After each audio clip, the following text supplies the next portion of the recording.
My mom, who had abandoned me for years, suddenly contacted me and said she wanted to transfer some pocket money to me as compensation.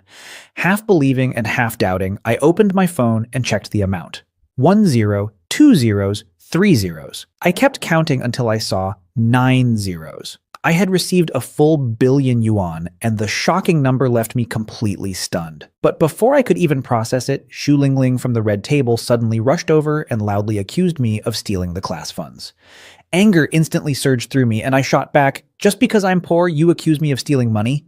Just because I'm poor, you can frame me? Just because I'm poor, you can humiliate me whenever you want? I, Zhao Yang, may be poor, but I have integrity. I'd rather starve to death or freeze to death than do something so petty." My outburst stunned everyone. In their eyes, I had always been a quiet and honest person, and this was the first time they had ever seen me so agitated. The classroom instantly fell silent, and many people exchanged uncertain glances, not knowing what to say. After a moment, some classmates began speaking up. One of them said, "Yeah, but Zhao Yang has never done anything wrong before. He wouldn't steal money, would he?" Another said, "Xu Lingling, check again. Where did you put it? If you forgot, look again." Hearing people start to support me, Xu Lingling looked shocked. She immediately protested, "There's no way I forgot. Anyway, the money is gone, so what else could it be?"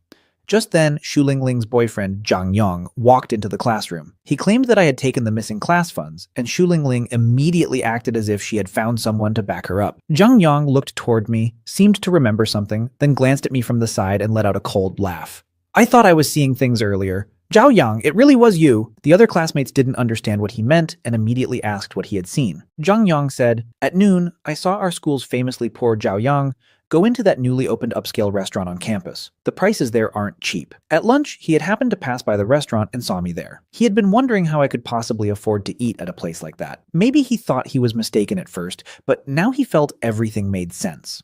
Looking at me confidently, he said, "I told you so. Let's see how you deny it now. You said the money wasn't yours? Then where did you get the money to eat at that fancy restaurant?" As soon as he said that, many classmates immediately became convinced that I had taken the class funds and was refusing to admit it. One person said, "Seriously, Zhao Yang, you shouldn't do something like this." Another added, "If you really needed money, you could have told us classmates. You can't do this." Someone else urged, "Zhao Yang, hurry up and return it before things get worse." I looked at them and said firmly, "I did go to a restaurant for lunch, but I paid for it myself. It has nothing to do with the class funds." Xu Lingling immediately challenged me. "Then where did you get the money to eat there? You must have used the class funds. You stole it." I frowned and replied, "What does it have to do with you where I got the money?" Xu Lingling, "You're meddling too much." After saying that, I sat back down in my seat. Soon, the first class of the afternoon began, and teacher Li Anqi entered the classroom. Before she could even start the lesson, Xu Lingling suddenly stood up and said, "Teacher, I have something to say." Li Anqi looked at her and asked, "What is it?" Xu Lingling immediately answered, "The class funds are missing. Zhao Yang took them." Li Anqi looked surprised. "What? Zhao Yang stole them?" Xu Lingling quickly repeated everything Zhang Yang had claimed to have seen. Then she implied, "He's poor. How could he possibly afford to spend money at a place like that?" I looked at them and said, "I know what you're thinking. You think there's no way I could afford to eat there." Li Anqi knew very well that the restaurant Zhang Yang mentioned was one of the more expensive places around the school. She couldn't help wondering how I could afford it.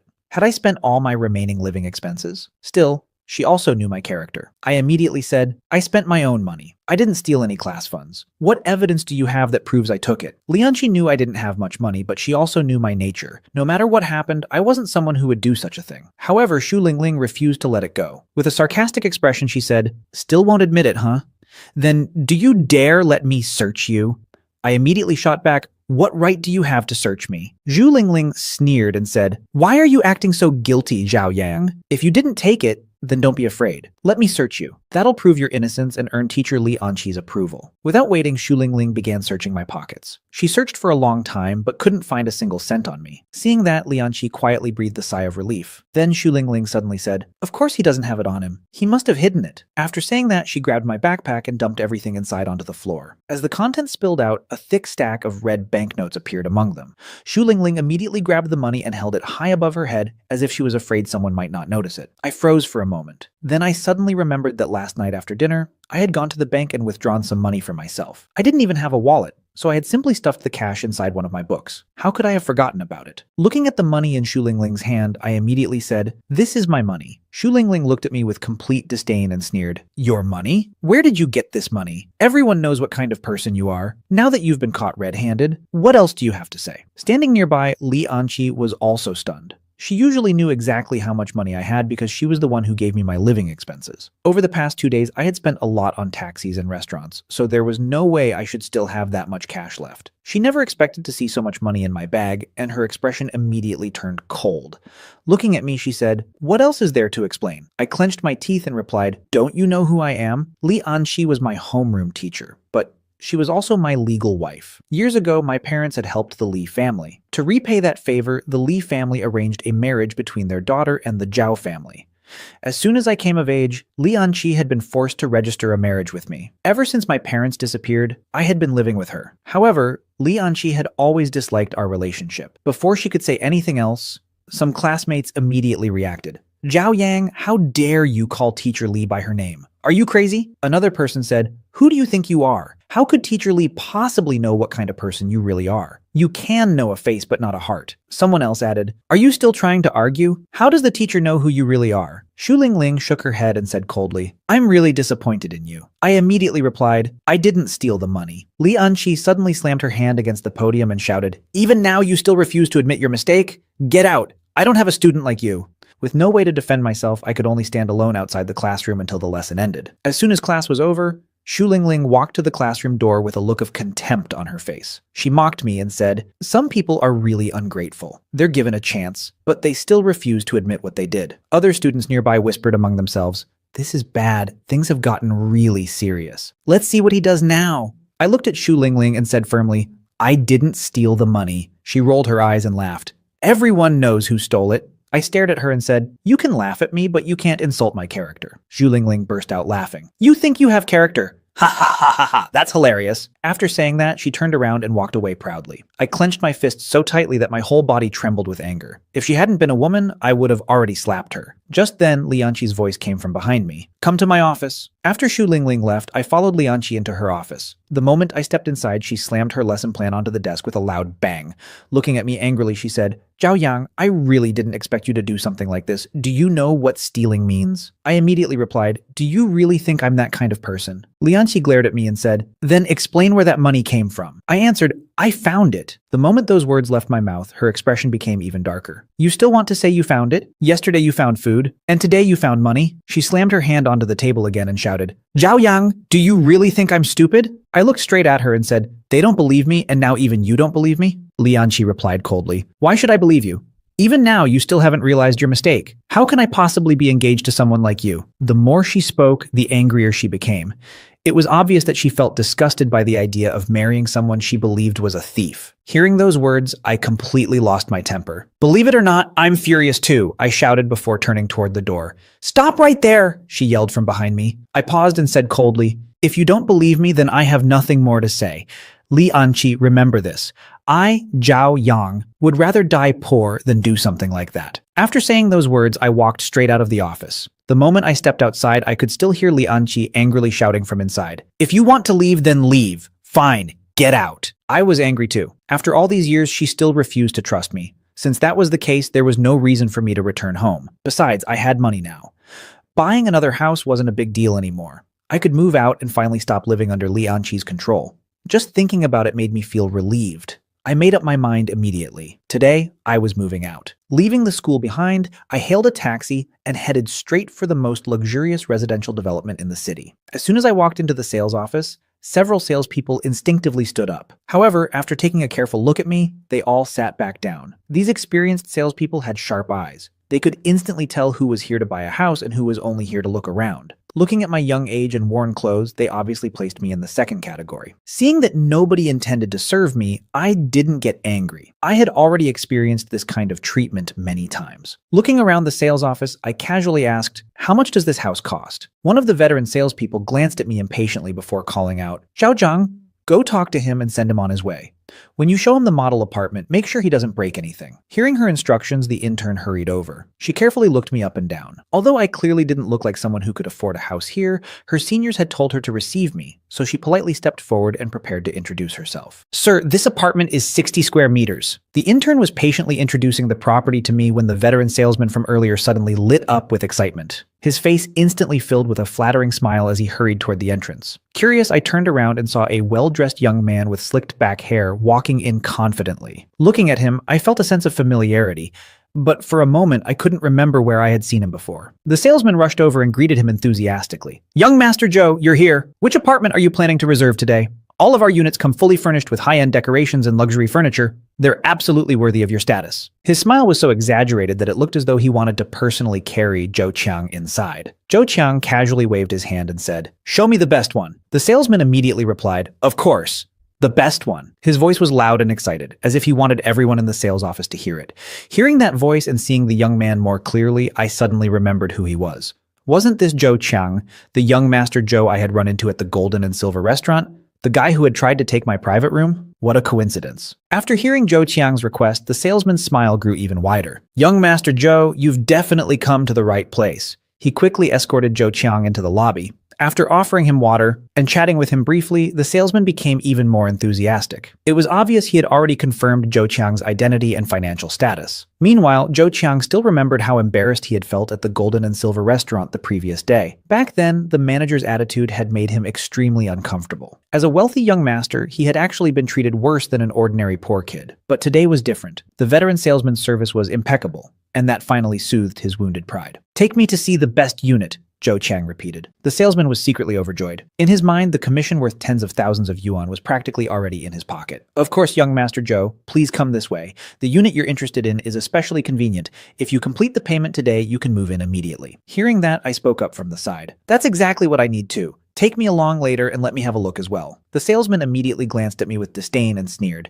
"You should first think about whether you can even afford it." I frowned and asked, "Didn't I arrive before him? Why can he see it but I can't?" The salesman looked at me mockingly and replied, "Can you compare yourself to him? Young Master Joe is one of our VIP clients." As soon as those words were spoken, Zhou Qiang looked in my direction. The moment he saw me, he froze slightly and immediately straightened up. Staring at me with surprise, he said, "What? You know him?" I looked at the veteran salesperson and said, "I'm not here to use your Wi-Fi, and I'm not just wandering around." Then I turned toward the intern. "Xiaozhang, haven't you finished introducing the place yet?" Before she could answer, the veteran salesperson impatiently waved his hand and said, "Tell him to leave already. Young Master Joe hasn't even seen the house yet." I frowned and asked, "Why won't you let people view the properties here? Do you think this is some exclusive restaurant?" Hearing that, Zhou Qiang immediately looked at me with a mocking smile and said, "Not everyone is as blind as Manager Lee." Then he turned to the salesperson and added, "He wants to see it? Fine, take him with us. Let him look around and give up on his unrealistic dreams. He's addicted to showing off anyway." After saying that, Zhou Qiang strode confidently toward the interior of the building. Since he had already spoken, the veteran salesperson couldn't refuse. He glared at me impatiently and said, "Then follow us. What a troublesome day." Without saying anything else, I followed the intern inside. Soon we arrived at the model unit. The veteran salesperson proudly introduced it. "Young Master Joe, this is the best property we have, the king of all our units. It's 180 square meters, and all the furniture is top quality." He tossed the key forward, unlocked the door, and let us inside. I had to admit that the house was impressive. It was spacious, well-ventilated, and luxuriously decorated. Zhou Qiang looked around, and his eyes immediately brightened. "If I could live here by myself, that would be quite prestigious." The salesperson smiled and asked, "What do you think, young Master Joe?" Then he quickly added, "Don't let the quality fool you. For someone like you, the price is very reasonable. It's only 7.5 million yuan. I'll even give you a discount, 7.2 million in total. Isn't that a great deal?" The moment Zhou Qiang heard the price, his expression froze. His eyes widened slightly. 7 million yuan. Although he came from a wealthy family, his monthly allowance was only 200,000 yuan. He had also bought a new sports car recently, so there was no way he could casually spend 7 million on a house. Still, he couldn't admit that. Losing face in front of everyone was the last thing he wanted. The salesperson kept smiling and said, "For someone like you, this amount of money should be nothing. The important thing is living comfortably, right?" Zhou Qiang forced a smile and replied, "Yes, but this house..." Instead of finishing his sentence, he began wandering around the property, obviously searching for excuses. After a while, he pointed around the room and said, "I'm not very satisfied with the location. It's in the city center, and there's too much traffic every day. I don't even see parking spaces." The salesperson immediately answered, "There's no need to worry about parking. We have private garages." Then he enthusiastically added, "In fact, including the house and garage, the total is only 8 million. Hearing that number, Zhou Qiang nearly shouted, 8 million. He couldn't even afford 7 million, let alone 8. Still unwilling to admit the truth, he quickly said, The lighting isn't very good either. And I don't like this sofa. I hate leather furniture. Also, the marble floor is too hard. What if I accidentally fall and break my leg? By this point, the veteran salesperson completely understood what was happening. He carefully looked Joe Chiang up and down before saying, "Young Master Joe, if none of this satisfies you, then you probably won't find a house that satisfies you anywhere in Linjiang City." Then his tone became more meaningful. "Don't tell me you think it's too expensive. A lot of customers with limited budgets use those same excuses." The moment his thoughts were exposed, Joe Chiang immediately became defensive. "Too expensive? Me? Do you know who I am? I'm Joe Chiang. Do you think I care about such a small amount of money?" The salesperson quickly smiled and replied, "Young Master Joe, you misunderstood me. I didn't mean that." Then he changed the subject. "How about this? We have other properties available. They're much cheaper, only 1 or 2 million yuan. They might suit your requirements better." It was obvious that he had already given up on selling this mansion and was trying to salvage another deal. Joe Chiang instantly became angry. "Are you looking down on me?" By then, I had already finished looking around the property and stepped further inside with the intern. After examining everything, I nodded and said, "The house is nice." The veteran salesperson rolled his eyes and said, "What nonsense." Then he impatiently waved at me. "Finished looking? Hurry up and leave. If you can't afford it, why are you even here?" Before I could answer, Joe Chiang looked at me with disdain and said, "He doesn't even want the house. What makes you think you do? Do you know what kind of place this is? You probably can't even afford the toilet in this bathroom." Then he laughed and added, "If I'm having trouble buying this house, a poor loser like you definitely can't afford it." I ignored him and turned to the intern. "You salespeople earn commissions based on performance, right?" The intern nodded, looking slightly confused. "Yes." I pointed toward the house and said calmly, "Then I'll take this one." I paused for a moment before adding, "And I want the garage too." Then I pulled out my bank card and handed it to her. The veteran salesperson was instantly stunned. His eyes widened in disbelief. After all, Joe Chiang had been calling me a poor nobody this entire time. Looking at the card in my hand, he was completely speechless. The intern, on the other hand, was overjoyed. She had only been working here for a few days, yet she had suddenly landed such a massive deal. Excitement filled her face as she immediately took the card and prepared to process the purchase. "What are you standing there for?" I said. "Take me to swipe the card." The intern nodded repeatedly and hurried away with me. Behind us, Joe Chiang looked at me with obvious disdain and said, "You really think he's some important person? If he can actually buy this house, I'll admit I was wrong." A little while later, I returned with the intern. Looking at Joe Chiang and the veteran salesperson still standing there, I calmly said, "Why are you still here? This house belongs to me now. You should leave." Joe Chiang immediately shouted in disbelief, "Impossible! This house costs more than 7 million yuan. How could you possibly afford it?" At that moment, the intern respectfully handed several documents to me and said, "Sir, this is your purchase contract. Please keep it safe." I took the contract and receipts from her. The moment Joe Chiang saw the stack of documents in my hands, he froze. "What?" he muttered. "He really bought it? More than 7 million yuan. Even Joe Chiang himself couldn't come up with that amount of money at once,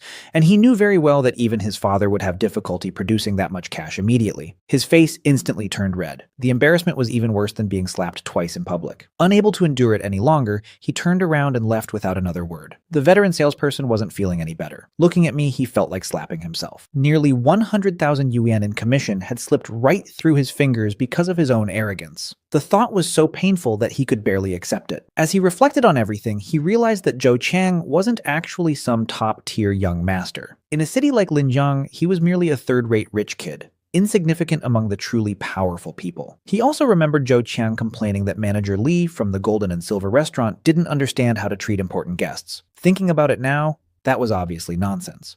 The Golden and Silver restaurant was one of the best establishments in the city. How could its manager fail to recognize important people? It was far more likely that Joe Chiang simply lacked the status to meet genuinely influential figures.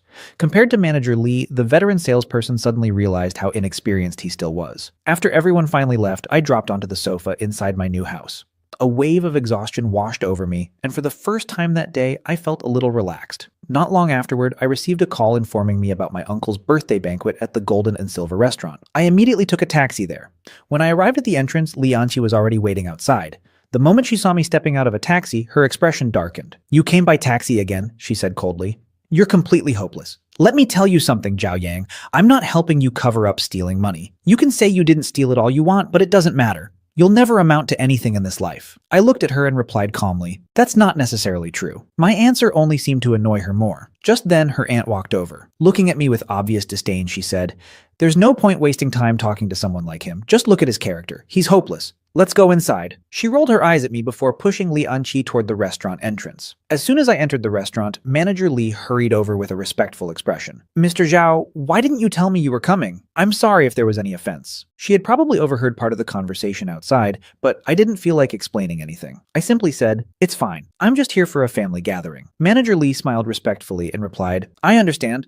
Mr. Zhao has always been low-key. There was obvious admiration in her eyes. I nodded and walked into the banquet hall. Inside, Li Anqi was already chatting with relatives. Her aunt glanced at me from time to time, and every comment she made only made me more irritated. Still, I walked over to my uncle and said sincerely, "Happy birthday, uncle." Before he could reply, my aunt immediately interrupted. Looking at the gift I brought, she sneered, "Coming empty-handed would be embarrassing enough. Where did you even get the money to buy that? If it weren't for our Anqi, you'd never be able to afford a place like this in your entire life." My uncle immediately looked uncomfortable. "That's enough," he said. "Xiaoyang is still young. He has a long future ahead of him." But my aunt became even more displeased.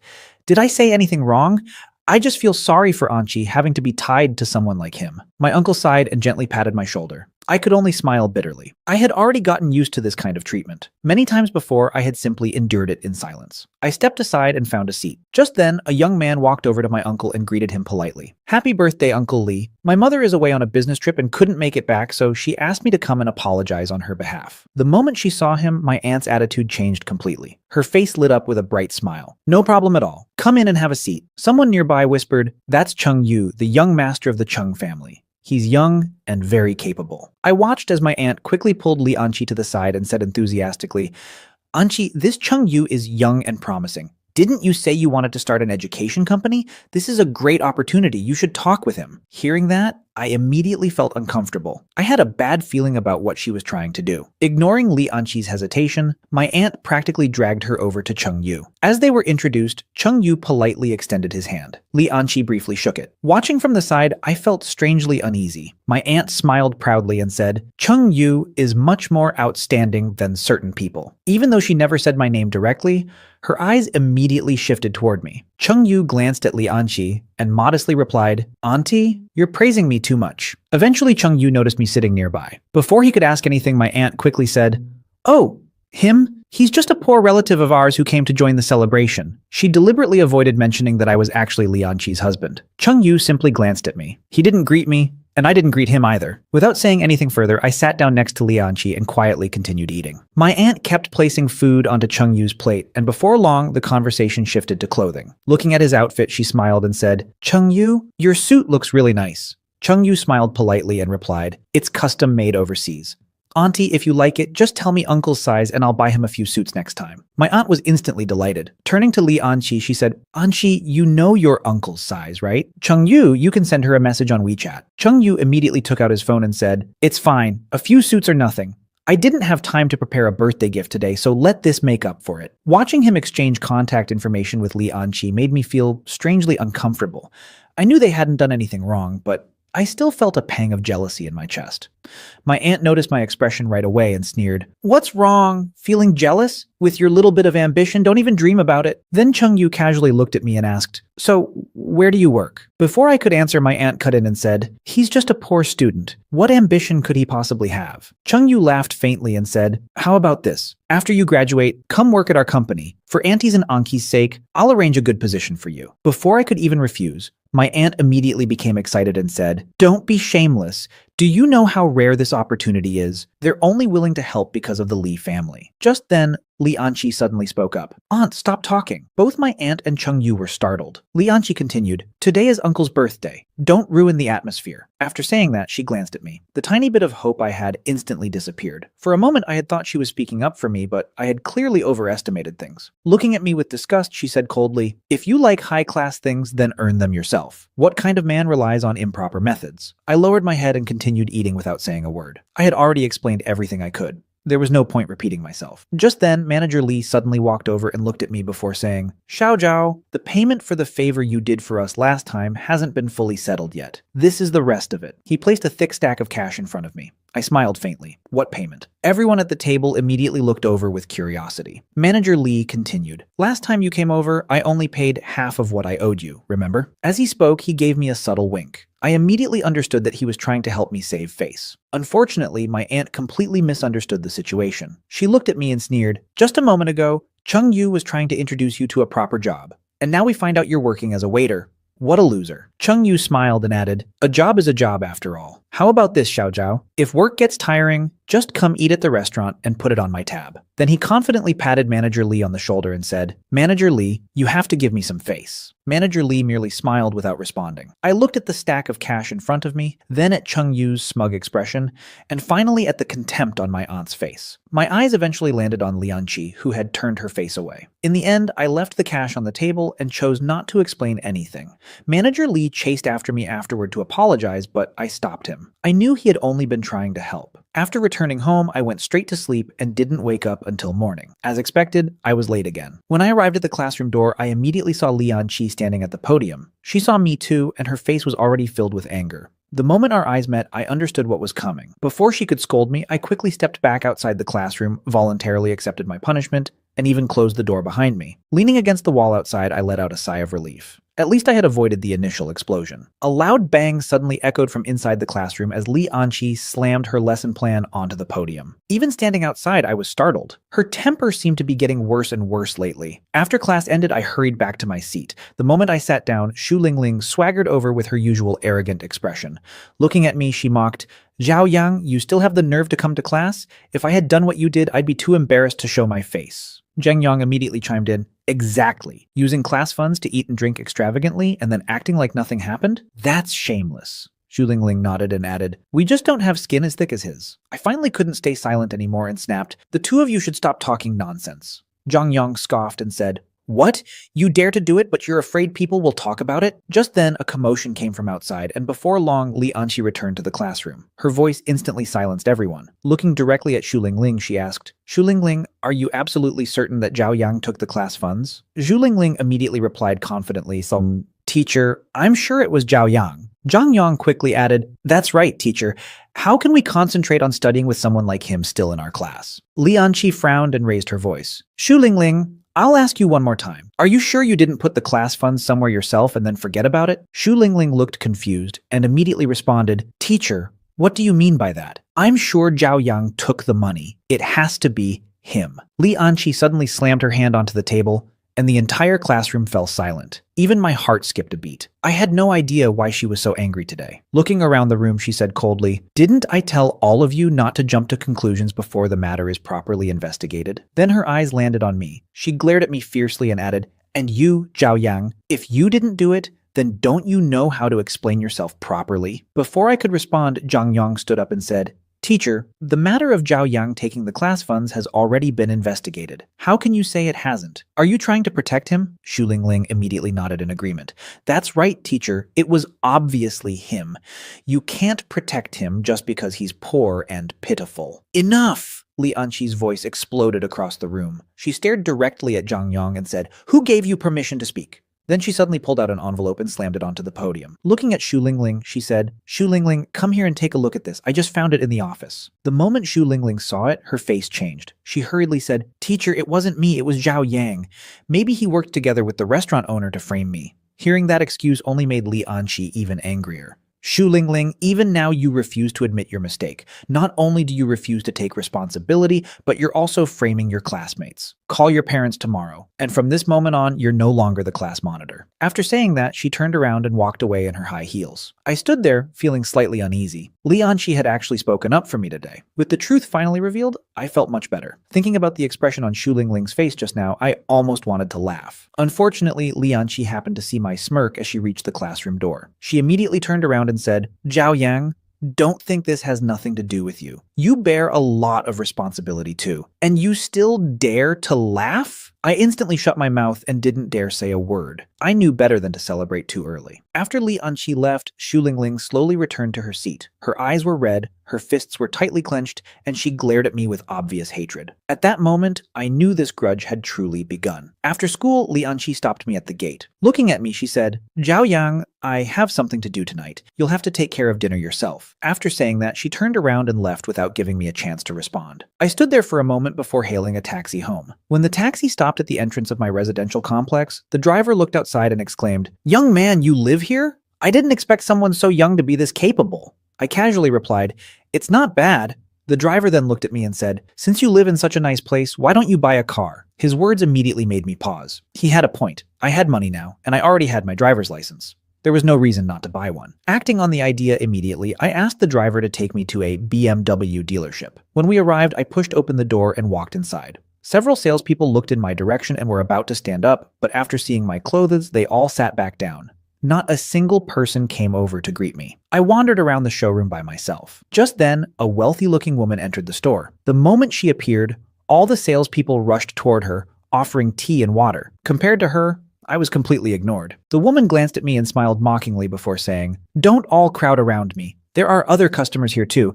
Even if he can't afford a car, he's still a customer." The salespeople exchanged glances, but not one of them was willing to come over. I eventually stopped in front of a display vehicle and asked, "How much is this car?" One salesperson glanced at me impatiently and replied, "It's the new BMW 7 Series." I frowned and said, "BMW 7 Series? I don't understand all that. I'm asking how much it costs." The dismissive look in their eyes made it obvious they thought I couldn't afford it. Feeling irritated, I turned around and walked straight out of the BMW dealership. Across the street was a Rolls-Royce showroom, and I headed there without hesitation. The next morning, I parked my newly purchased car near a restaurant some distance away from the school because I didn't want to attract attention. After arriving in the classroom, I noticed there weren't many people there yet. Feeling bored, I started scrolling through WeChat moments on my phone. Suddenly, a post from Zhu Lingling caught my attention. The car in her photo looked strangely familiar. I zoomed in on the image, and after looking carefully, I was stunned. It was my Rolls-Royce, the one I had just bought yesterday. The caption beneath the photo read, "Dad's new car. Not bad." I didn't know whether to laugh or cry. Since when had I become her father? As more classmates arrived, many immediately gathered around Shu Lingling. One classmate exclaimed, "Lingling, your dad actually bought a Rolls-Royce Phantom? What does your family do? I remember your dad used to drive a BMW. That's a huge upgrade." Another quickly added, "Yeah,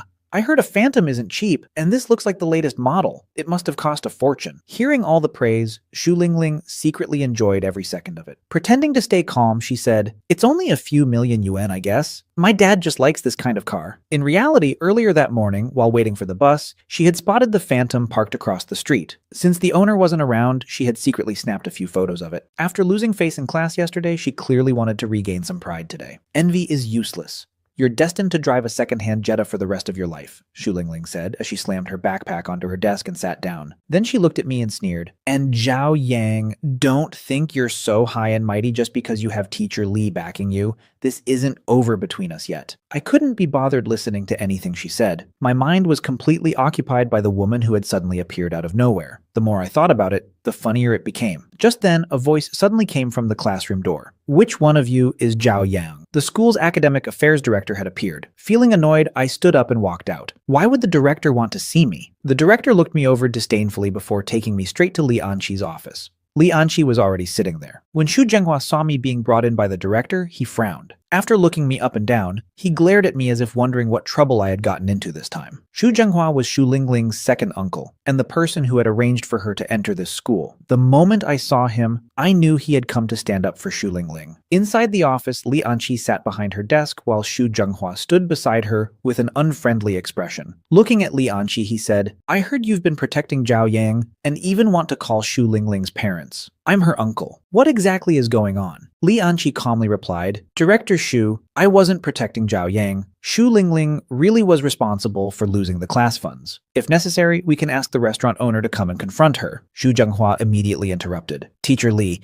if you weren't protecting Zhao Yang, then how did rumors like this spread? As a teacher, you should understand what fairness means." It was obvious he had no intention of discussing the facts. He simply wanted to pressure her. Then he pointed at me and said, "Zhao Yang is your student. Look at him. Does he look like a proper student? His grades are terrible, and he drags down the entire grade. Why haven't you talked to his parents?" His voice grew louder and louder. Li Anqi opened her mouth and tried to explain. "Zhao Yang, he..." Before she could finish, Xu Zhenghua cut her off again. "You keep saying you're not protecting him. If you continue acting like this, then you can forget about participating in the teacher evaluation." His threat was direct and merciless. I knew how much that evaluation meant to Li Anqi. She had spent nearly half a year preparing for it. Looking at her slightly reddened eyes, I felt extremely uncomfortable.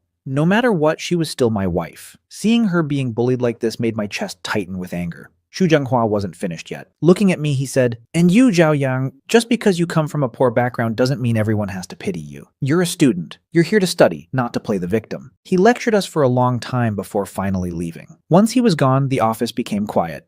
Lianqi rubbed her forehead and looked exhausted. Then she glanced at me and said, "The director is already gone. Why are you still standing here? If your grades were better, would there be so many problems?" After saying that, she shooed me back to class. I wanted to say something, but in the end, I stayed silent and left. After school, I originally wanted to wait for her and leave together. I even wanted to comfort her after everything that had happened. Unfortunately, she left before I got the chance. With nothing else to do, I went to pick up my car. Just as I got inside, my phone rang. The caller was Li Chengli, the female manager of Elite Restaurant. "Mr. Zhao, this is Li Chengli. Our restaurant just received a shipment of top-quality imported ingredients. I specifically reserved some for you. Are you free today? We've also launched our newest signature dish. Nobody else has tried it yet. We're waiting for you. Please honor us with your presence." Thinking about how unfairly Lianqi had been treated today, I decided to pack a few dishes for her and cheer her up. So I agreed and headed to Elite Restaurant. When I arrived, Manager Li personally came out to greet me. After finishing my meal, I asked her to package several dishes for takeaway. While waiting near the entrance, I suddenly saw Xu Zhenghua approaching. The moment he noticed me, he immediately straightened his back and puffed out his chest. Looking me over, he asked, "You're not working here, are you?" I didn't answer. Seeing my silence, he became even more convinced of his assumption. "So you really are working here as a waiter. Do you know what people would think if they found out? You're bringing shame to the school. Tomorrow, I'm reporting this to the administration. Prepare your apology. You don't need to attend the school's job fair either. I knew you'd turn out like this. I really don't know how Lianqi teaches students." Hearing that, I immediately replied, "Being a waiter is a legitimate job. How exactly is that a stain?" Xu Zhenghua's expression darkened. "What do you know? You still dare to talk back? Believe me, I can put a major disciplinary mark on your record." The angrier he became, the harsher his words grew. "And that Lianqi," he continued, "I really don't know what kind of second-rate teacher's college she graduated from. She can't even manage a single student properly." The moment I heard him insult Lianqi again, my own temper flared up. Looking directly at him, I said, "Teacher Li is very good. What does my job have to do with Teacher Li?" Xu Zhenghua immediately sneered. "Look at this. This is the kind of student Lianqi teaches, talking back to school staff without any respect." Then he pointed at me and said coldly, "You still dare to argue with a teacher? You'll be punished tomorrow." After a brief pause, he added, "And Lianqi won't escape responsibility either. She's your homeroom teacher. You think someone at her level deserves to be called an excellent teacher? She's not even qualified to be a teacher." I didn't expect Lianqi to get dragged into this again. Not wanting to make things worse for her, I forced myself to stay silent and could only glare at Xu Zhenghua. When he saw the look in my eyes, he snorted coldly and said, "What are you staring at? You really have no manners." Then he looked at me with undisguised contempt. "Even after you enter society, you'll never amount to anything." Just then, a Mercedes-Benz pulled up outside the restaurant. The door opened, and Zhou Chang stepped out before slowly walking toward us. "Director Xu, what's going on?" he asked. "Why are you so angry?" The moment Xu Zhenghua saw him, his attitude changed completely. He quickly put on a smile and greeted him warmly. "Young Master Zhou, I just ran into a troublesome poor student." Then he pointed at me and continued, "He's poor, has no future, and refuses to improve himself. If his family circumstances weren't so pitiful, he would have been expelled long ago." After saying that, he shot me another glare. Zhou Chang was about to enter the restaurant when he casually looked in my direction. The moment he saw me, he froze. His expression changed instantly, and he abruptly stopped walking. Completely unaware of what was happening, Xu Zhenghua pulled me forward and said impatiently, "Do you have any sense of etiquette at all? This is young Master Zhou. Hurry up and greet him." Then he smiled at Zhou Chang and added, "Young Master Zhou, please forgive him. This kid hasn't seen much of the world. He's never met someone of your status before." The moment those words fell, Zhou Chang's face turned pale. He looked at me, then at Xu Zhenghua, and his expression became increasingly awkward. A second later, he hurriedly said, "I suddenly remembered I have something to do. I won't be eating here today." After saying that, he practically ran away. Within moments, he had gotten back into his car and driven off. Xu Zhenghua stood there completely stunned. Then his expression darkened, and he turned toward me in fury. "You little brat! You actually scared young Master Zhou away," he shouted. "Do you even know who he is? He's the school's new investor.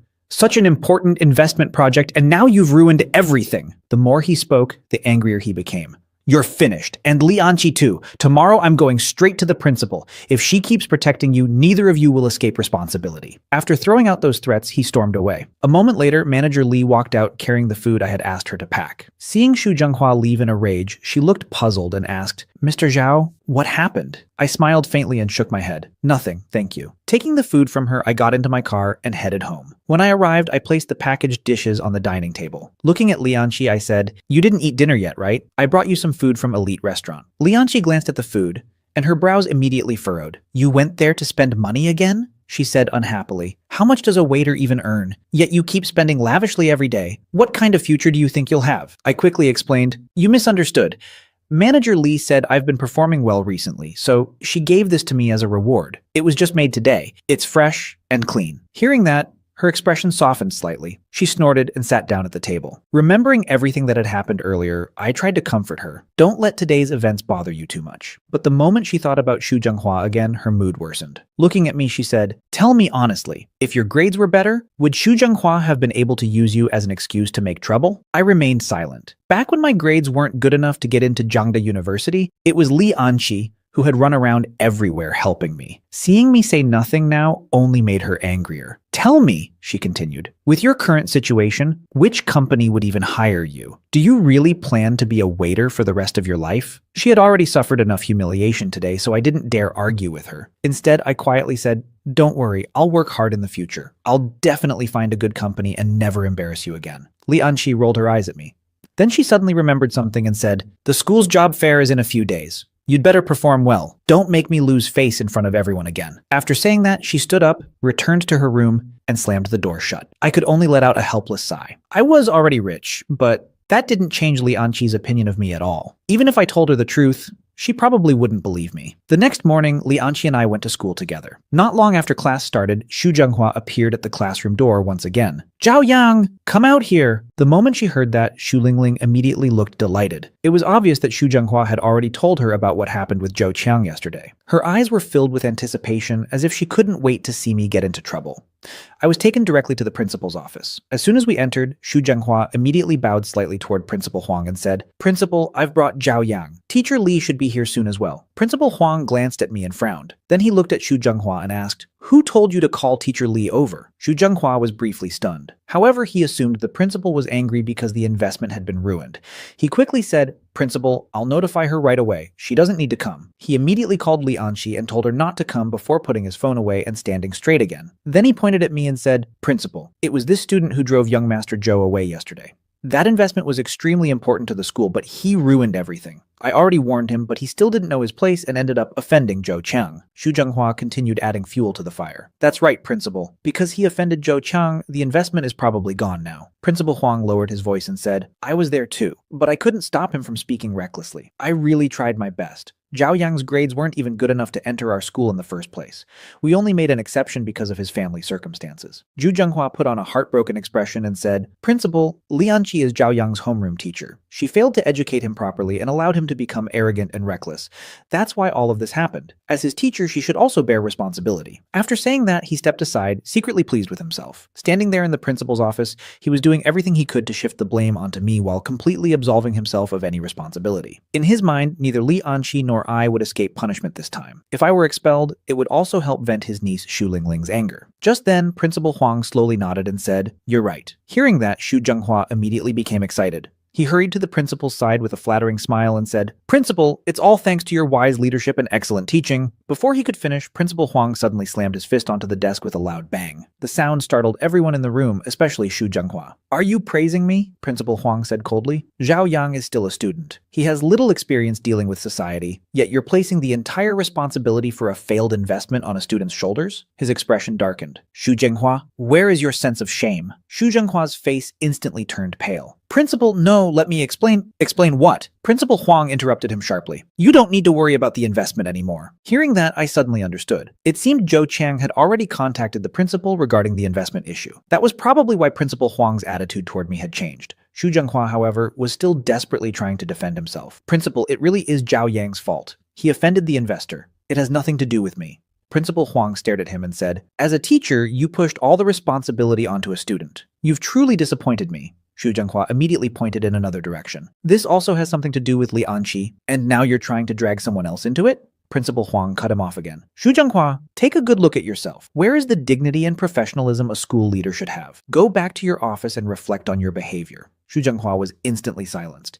With no room left to argue, he could only lower his head and leave the office in humiliation. I stood there feeling confused by the entire situation. After Xu Zhenghua left, Principal Huang looked at me for a moment and said, "As a student, focus on your studies and do what you're supposed to do. Don't overthink things and don't disappoint me." I immediately nodded and replied, "I understand, Principal." After that, I returned to the classroom. Not long later, Xu Lingling came back as well. The moment she saw me sitting in my seat, she raised her voice and shouted, "Zhao Yang, how dare you still come back to class? You ruined such a huge investment for the school and you still have the nerve to sit here." Her words instantly caught everyone's attention. The entire class became curious. "What investment?" someone asked. "Lingling, what happened?" Seeing everyone gather around her, Xu Lingling immediately became excited. "Our school has been looking for investors recently," she said proudly. "I heard that if the investment goes through, the school's ranking and status will rise dramatically. It might even become comparable to top universities." Then she glanced at me with obvious disdain. "But now it's all ruined because of Zhao Yang. He offended the investor and caused everything to fall apart. Who knows when the school will find another investor?" Hearing that, many students became upset. "Seriously?" one student said. "Some people are only good at causing trouble." Another added, "No way. We never heard anything about this." Someone else looked confused and said, "Zhao Yang is just an ordinary student. How could he even know an investor, let alone offend one?" Several students nodded in agreement. "That's right. Are you sure you heard correctly?" Seeing that nobody believed her, Xu Lingling immediately raised her voice. "Of course I'm sure. My uncle is Xu Zhenghua, the director of our school. He told me personally. How could it possibly be fake?" Zhang Yang immediately jumped in to support her. "That's right. I can testify. It's true." The classroom instantly erupted into discussion. "Wait, Lingling, your uncle is Xu Zhenghua?" someone asked in surprise. "Why have you never mentioned that before?" Another student said enviously, "That's amazing. I'm so jealous." Listening to everyone's reactions, Xu Lingling became even more proud. "Zhao Yang, why did you provoke the investors? Look at what you've done now. You've dragged all of us down with you." One classmate pointed at me angrily. "Your poor grades and refusal to study are your own problems, but why should they affect our future? Don't you know that the school's ranking affects our job opportunities after graduation?" Another student immediately added, "That's right. If we can't get into good companies in the future because of this, can you take responsibility?" Listening to the accusations flying around the classroom, I felt as if countless voices were buzzing around my head. It was nothing but noise. Finally, I couldn't help speaking up. "Who told you the investment failed?" The moment I said that, Xu Lingling let out a cold laugh. "Still being stubborn?" she sneered. "You know exactly what happened. Don't think you're safe just because you're still sitting in the classroom. The school leadership is probably discussing how to expel you right now." Looking at her, I couldn't help thinking she was completely ridiculous. Xu Lingling pointed at me and continued, "Enjoy yourself while you still can. My uncle already said this incident had a huge impact on the school. The fact that they're only expelling you and not making you pay compensation is already letting you off easy." However, after waiting and waiting, no disciplinary notice ever came. Xu Lingling was clearly becoming restless. Soon class began, and Li Anqi walked into the classroom. The moment she entered, Xu Lingling immediately raised her hand. Li Anqi glanced at her and said impatiently, "What is it now?" Xu Lingling stood up and pointed at me. "Teacher Li Anqi, Zhao Yang ruined the school's investment and caused such a huge disaster. Why is he still allowed to sit in the classroom?" Then she continued loudly, "This time, Zhao Yang affected the entire school. We can't just pretend nothing happened." Li Anqi's expression immediately darkened. "Xu Lingling, what nonsense are you talking about?" Xu Lingling refused to back down. "Teacher, I'm not making things up. Zhao Yang offended the investors because he didn't understand how the world works." Then she repeated everything Xu Zhenghua had told her. After listening, Li Anqi frowned even more. "I've never heard anything about that." "Teacher, it's true," Xu Lingling insisted. "Enough!" Li Anqi suddenly slammed her lesson plan onto the desk. The entire classroom fell silent. Looking directly at Xu Lingling, she said, "Didn't I already tell you not to jump to conclusions before a matter has been properly investigated?" Her voice became even colder. "Stop spreading rumors based on hearsay. You're students. Your priority should be studying. Don't you understand that?" Li Anqi's scolding echoed through the classroom. Nobody dared to say another word. Xu Lingling could only sit back down unwillingly. No matter how much she thought about it, she couldn't understand why Zhao Yang seemed completely unaffected after causing what she believed was such a huge problem. After school ended, I waited for Li Anqi outside the school gate. When she came out, she didn't even look at me and walked straight ahead. I quickly caught up and said, "Let's go out for dinner tonight. I've already made a reservation." Li Anqi didn't even slow down. "I have something to do tonight," she replied coldly. Then she looked at me with obvious dissatisfaction. "Were all the things I told you before just a waste of breath? Just because you suddenly have a little money, you think you can spend it however you want? At this rate, what kind of future do you think you'll have? This restaurant is already expensive, and now you've booked such a great table. It It must have cost a fortune, right? My aunt said, her smile growing wider and wider. Chung Yu smiled calmly and replied, as long as Auntie likes it, that's all that matters. It really wasn't expensive. Even Chung Yu hadn't expected that he would be able to get such a premium private table. Before long, one exquisite dish after another was served, and my aunt couldn't stop praising them. After chatting for a while, Chung Yu finally brought up what he really wanted to discuss. Auntie seems very busy lately. I've sent her several messages, but she hasn't replied. My aunt was briefly stunned before quickly speaking on Li Anqi's behalf. She's been busy with her educational institution recently. She barely has any free time. Hearing that, Chung Yu immediately straightened his back and said, what a coincidence. Our company has been looking into investing in educational institutions recently, and that project happens to fall under my supervision. My aunt's eyes instantly lit up. Really, Xiao Yu? Then she eagerly added, you have to help Anqi if you can. She had been looking for an opportunity to bring the two of them closer together, and now one had practically fallen into her lap. Chung Yu smiled confidently and said, for Auntie's sake, investing in Anqi's institution is definitely possible. Recently, I've been handling most of the company's affairs anyway, so approving an investment wouldn't be difficult. My aunt looked even more impressed. Your father is already letting you manage the company? Chung Yu nodded proudly. Yes, my dad hopes I can take over as soon as possible. Hearing that, my aunt became even more excited. These days, most rich kids only know how to spend money and have fun. How many of them are as capable and reliable as you? Chung Yu smiled modestly and replied, Auntie, you're praising me too much. The more my aunt looked at him, the more satisfied she became. Then, as always, she suddenly thought of me. Her expression immediately darkened. It's such a pity, she sighed. A good girl like Auntie ended up tied to Zhao Yang, a beautiful flower stuck in cow dung.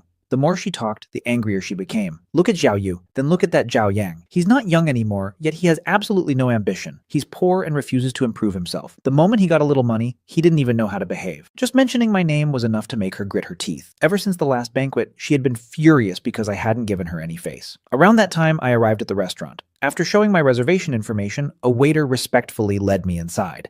I had reserved VIP table number 1. However, the moment I got close, I discovered that 2 people were already sitting there. Even the waiter looked surprised. He quickly walked over and politely asked, Sir, are you a guest at this table? Chung Yu nodded and replied, Yes. What's the problem? As he was speaking, my aunt looked up and spotted me standing nearby. Her expression instantly soured. Why do I keep running into him everywhere? She muttered irritably. Then she glared at me and said, What bad luck. Looking me up and down, she added sarcastically, How did you even get into a place like this? Did you find another part-time job here? I slowly walked over. Before I could say anything, my aunt raised her hand and interrupted me. Don't call me Auntie. Her face was full of contempt. What? Is the salary from Jinyin restaurant not enough anymore? So now you're working here too? With how extravagantly you spend money, you'd probably starve to death if you didn't keep taking extra jobs. Then she pointed toward Chung Yu and scolded, Young Master Chung is sitting right here, and you don't even know how to greet him properly. You have no manners at all. Before I could respond, Chung Yu smiled faintly and said, It's all right, Auntie. I won't lower myself to argue with a student. My aunt immediately nodded. Exactly. Xiao Yu is too generous to stoop to his level. What a spineless brat. Then she turned toward the waiter and said angrily,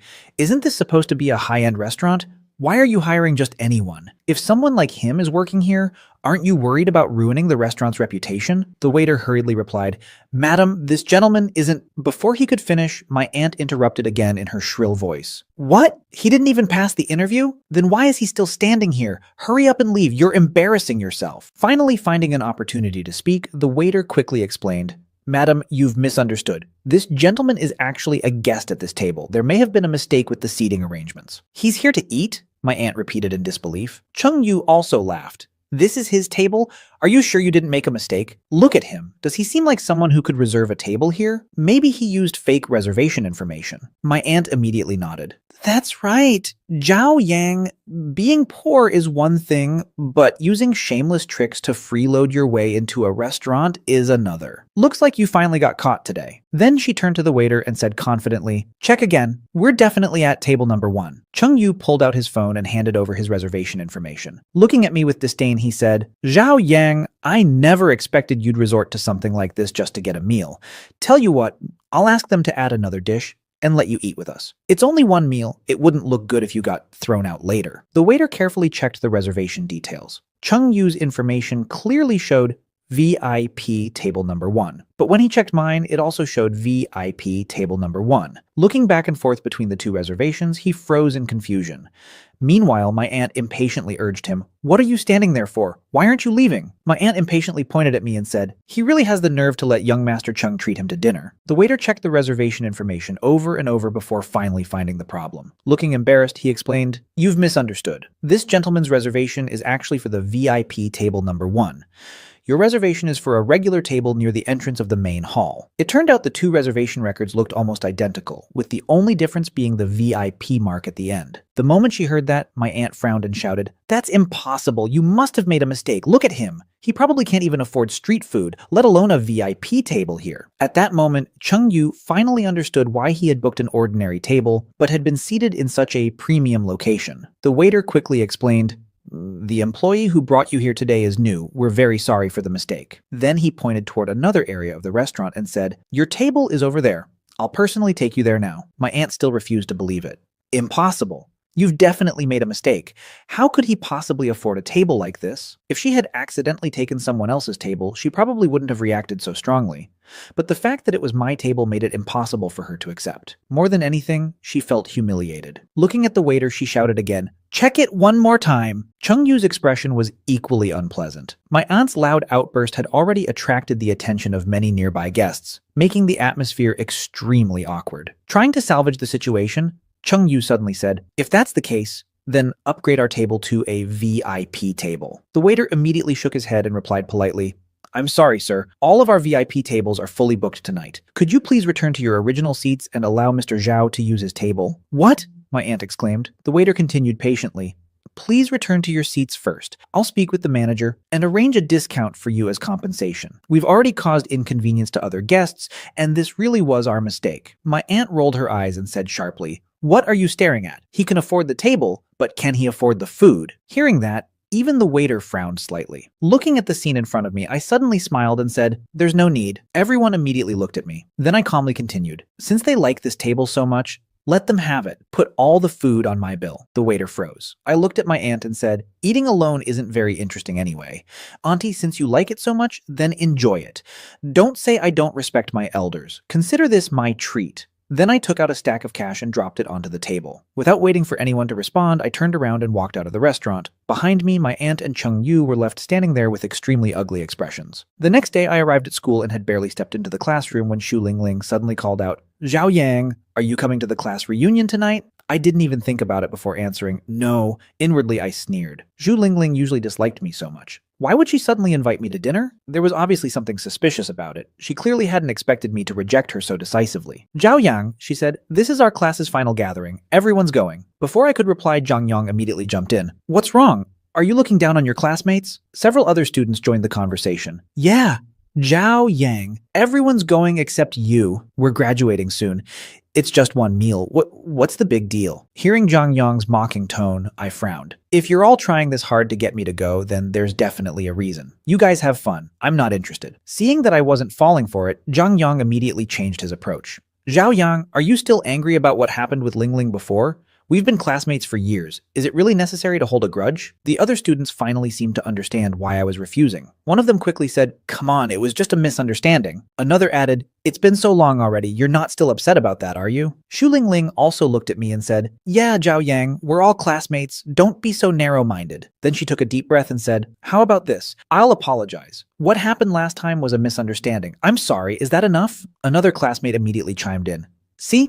She already apologized. You'll come now, right? Don't be so petty, Zhao Yang. Can't you be a little more generous?" Listening to them, I couldn't help sneering inwardly. When they were falsely accusing me and humiliating me before, none of them talked about friendship or understanding. But now, suddenly, everyone wanted to be classmates again. Still, with everyone pressuring me like this, refusing any longer would only make things more troublesome. In the end, I sighed and reluctantly agreed.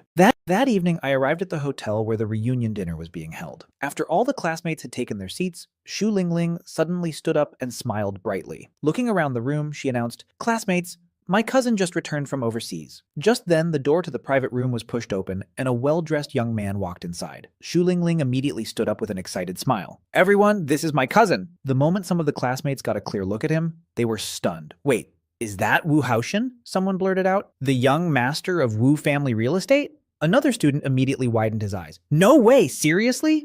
Seeing everyone recognize him, Xu Lingling became even more smug. She lifted her chin proudly and said, "That's right. Wu family real estate belongs to my cousin's family." The moment she confirmed it, the entire room became even more lively. "Lingling, your cousin is actually young Master Wu. You have such an amazing cousin and never told us? That's incredible." Surrounded by everyone's admiration, Wu Haoxian simply smiled and greeted the room politely. "Hello, everyone." Then he looked around at the private room and frowned slightly. "This room is a little too small. Let's move somewhere bigger." He smiled casually and added, "Since you're all Lingling's classmates, that makes you my friends too. Tonight's meal is on me." The room instantly erupted with excitement. As expected of the Wu family, young Master Wu is really generous. He can casually pay for a meal like this without even blinking.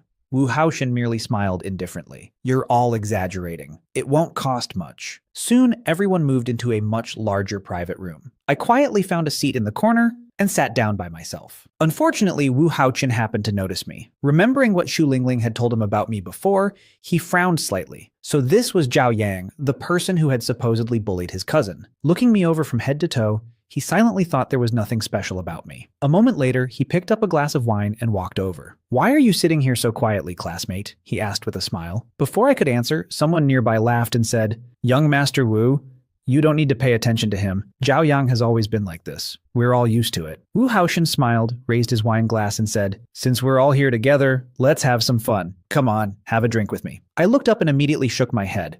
"Sorry, I don't drink." The truth was that I had deliberately driven here tonight so it would be convenient to go home afterward. If I drank, I wouldn't be able to drive back. Of course, I couldn't tell them that, so I simply refused. The moment those words left my mouth, Zhang Yang immediately became unhappy. "Zhao Yang, what do you mean by that?" he said loudly. "Young Master Wu is offering you a drink, and you won't even accept. Do you really think you're somebody important?" Wu Haoxian smiled on the surface, but there was already a trace of displeasure in his eyes. "I don't mind," he said lightly, "but aren't you ruining everyone's mood a little?" It was obvious he felt offended. After all, very few people dared to reject him so directly. Seeing the atmosphere becoming awkward, I frowned and reluctantly picked up a glass of water. "I'm really sorry," I said. "I honestly can't drink alcohol. Let me apologize to everyone with water instead." Before I could even take a sip, Wu Haoxian suddenly slammed his wine glass onto the table. Without another word, he turned around and walked back to his seat. In his eyes, I clearly didn't know my place. Zhang Yang immediately pointed at me and started criticizing me again. "Zhao Yang, you're way too arrogant," he shouted. "Young Master Wu only asked you to have a drink. He wasn't asking for your life. You really don't know what's good for you." Meanwhile, Wu Haoxian simply waved his hand and looked at me with obvious disdain. "Forget it," he said coldly. "If he doesn't want to drink, then don't force him." The meal continued, but the atmosphere around me became noticeably colder. Eventually, dinner came to an end, and everyone began preparing to leave. Just then, Zheng Yang stood up and went to the restroom. However, he didn't return for a long time. When he finally came back, his expression looked nervous and flustered. Zhu Lingling immediately noticed something was wrong. "Why were you gone so long?" she asked. "What happened?" Zheng Yang hesitated before speaking. "After I finished using the restroom, I ran into a couple of thugs." His voice grew weaker as he continued. "They bumped into me first, and they were already cursing at me. I couldn't help talking back a few times." "Then what happened?" Xu Lingling quickly asked. Zhang Yang swallowed nervously. "Then they told me to wait here." The more he spoke, the less confident he sounded. Nothing bad should happen, right? They were the unreasonable ones first. After finishing, he cautiously looked toward Wu Haoxian. Wu Haoxian simply smiled and waved his hand dismissively. "It's nothing." Leaning back in his chair, he said confidently, "The owner of this place is a friend of mine. As long as I'm here, who would dare cause trouble? Don't worry about it." The door to the private room was suddenly kicked open with a loud bang. A burly man with a face covered in scars stormed inside with a group of thugs behind him. The atmosphere in the room instantly froze. One of the thugs pointed at Zhang Yang while covering his swollen cheek and shouted, "Brother Long, that's the guy!" Brother Long narrowed his eyes and slowly walked toward Zhang Yang. "So you're the one who hit my man?" Before anyone else could react, Zhang Yang suddenly stood up with his chest puffed out. With Wu Haoxian standing behind him, he felt completely fearless. Looking directly at Brother Long, he said arrogantly, "That's right, it was me. So what if I hit him?" Then he raised his voice even higher. "Do you know who's sitting here? How dare you come here and act wild?" Hearing that, Brother Long's expression immediately darkened. "I don't care who's here," he said coldly before waving his hand. "Grab him!" Several men immediately rushed forward and pinned Zheng Yang to the ground. "Stop!" Wu Haoxian suddenly stood up and walked over confidently. Brother Long glanced at him and frowned. "And who are you?" he asked. Believe it or not, I'll have someone drag you out too. Wu Haochen sneered and straightened his collar. I'm Wu Haochen. Wu Family Real Estate is the largest shareholder of this hotel. Before I call someone over, I suggest you get lost. Hearing that, Brother Long's eyes narrowed slightly. Wu Family Real Estate? For a moment, he remained silent. Seeing that reaction, Wu Haochen became even more arrogant. That's right. If you know what's good for you, get your people out of here immediately. Zhang Yang immediately thought the situation had been resolved. Standing behind Wu Haochen, he grinned smugly and shouted, "What are you waiting for? Do you think you can afford to offend young Master Wu?" Sitting quietly in the corner, I watched everything unfold. Looking at Zhang Yang's behavior, I couldn't help feeling that he perfectly embodied the arrogance of someone who bullied others by relying on powerful connections. After thinking for a moment, Brother Long finally spoke again. Fine. I can let him go. Then his expression turned cold. But he beat my brother, so he has to give us an explanation. Wu Haochen immediately understood what he meant. How much do you want? He asked while taking out his wallet.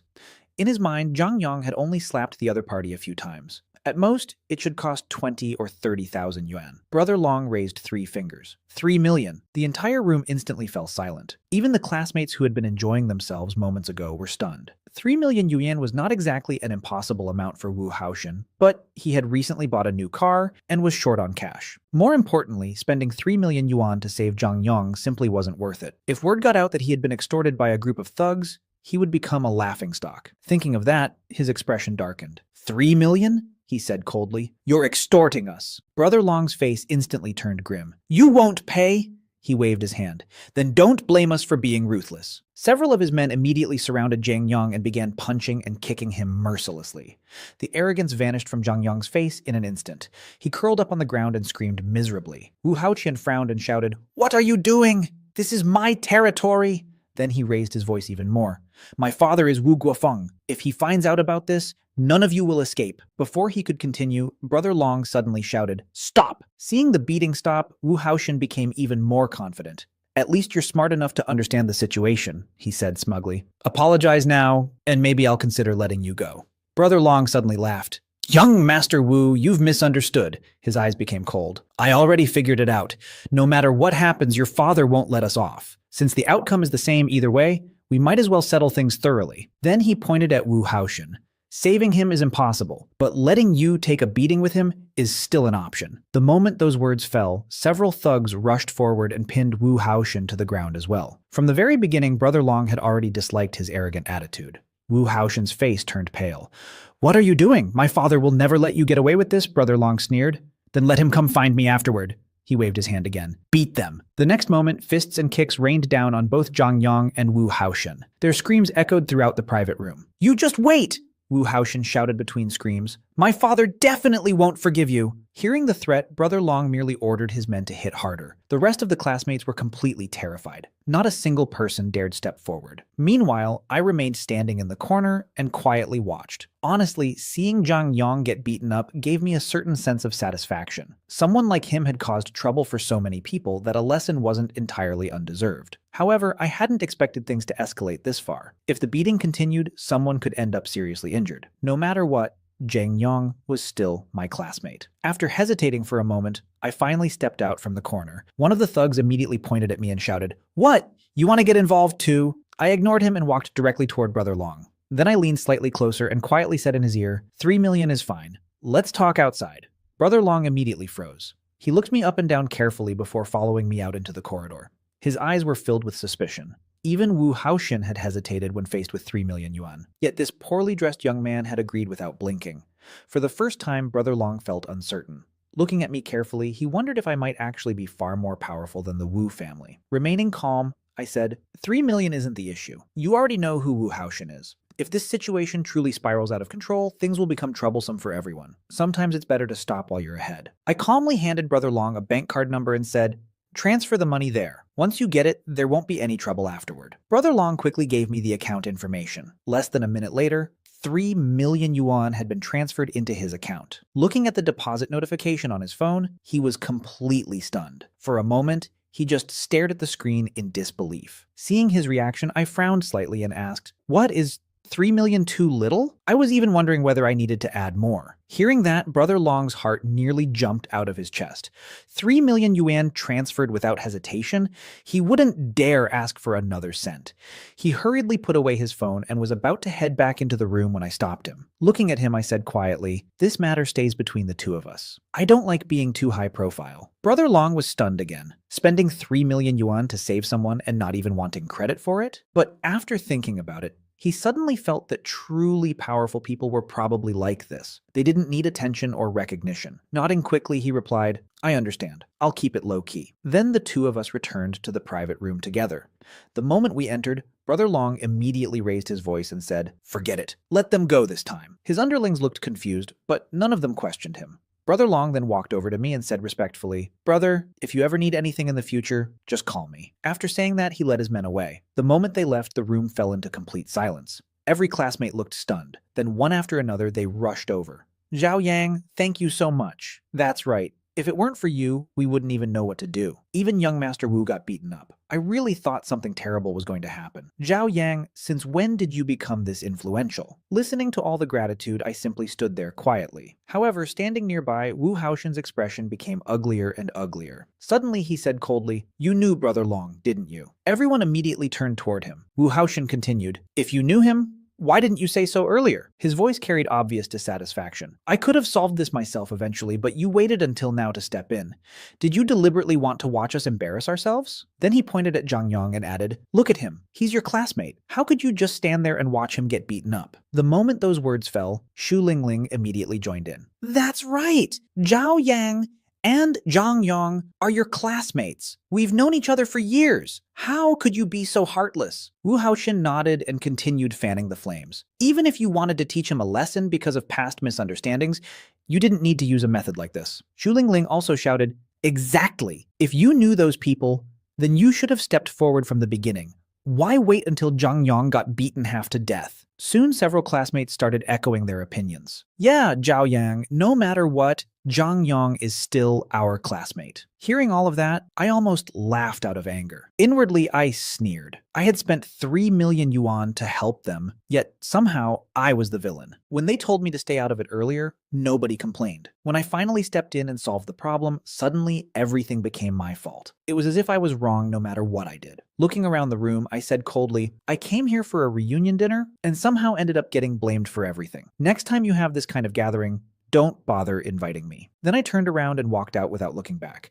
Honestly, if I had known things would end like this, I would have rather stayed in the corner and watched. At least that would have saved me 3 million yuan and a lot of trouble. After I left, many of my classmates gradually realized that what I said actually made sense. Wait, Zhao Yang was the one who got Brother Long to let everyone go. Yeah, if Zhang Yang hadn't gone outside and started trouble, none of this would have happened. Why are we blaming Zhao Yang? Hearing those discussions, Wu Haoshen became even angrier. In his mind, everyone acting as if Zhao Yang had saved him was the greatest humiliation of all. Did he, Wu Haoshen, really need Zhao Yang's help? The more he thought about it, the more resentful he became. Meanwhile, I drove home while holding back my frustration. The moment I walked through the door, I saw Li Anqi sitting on the sofa with a cold expression. My heart immediately skipped a beat. Carefully walking over, I asked, "What happened?" Without looking at me, Li Anqi said, "My aunt wants us to have dinner with her tomorrow night. We're going together." After saying that, she stood up and returned to her room. Only after her door closed did I finally breathe a sigh of relief. But then, another thought crossed my mind. My aunt had never liked me. Why would she suddenly invite me to dinner? The next afternoon, Li Anqi and I arrived at the restaurant together. The moment we walked in, my aunt immediately waved enthusiastically at Li Anqi with a bright smile on her face. However, the smile froze the instant she noticed me standing beside her. "You came too?" she asked awkwardly. At the same time, I noticed Cheng Yu sitting beside her. Everything suddenly became clear. This wasn't a family dinner at all. My aunt had obviously arranged this meeting to bring Li Anqi and Cheng Yu together.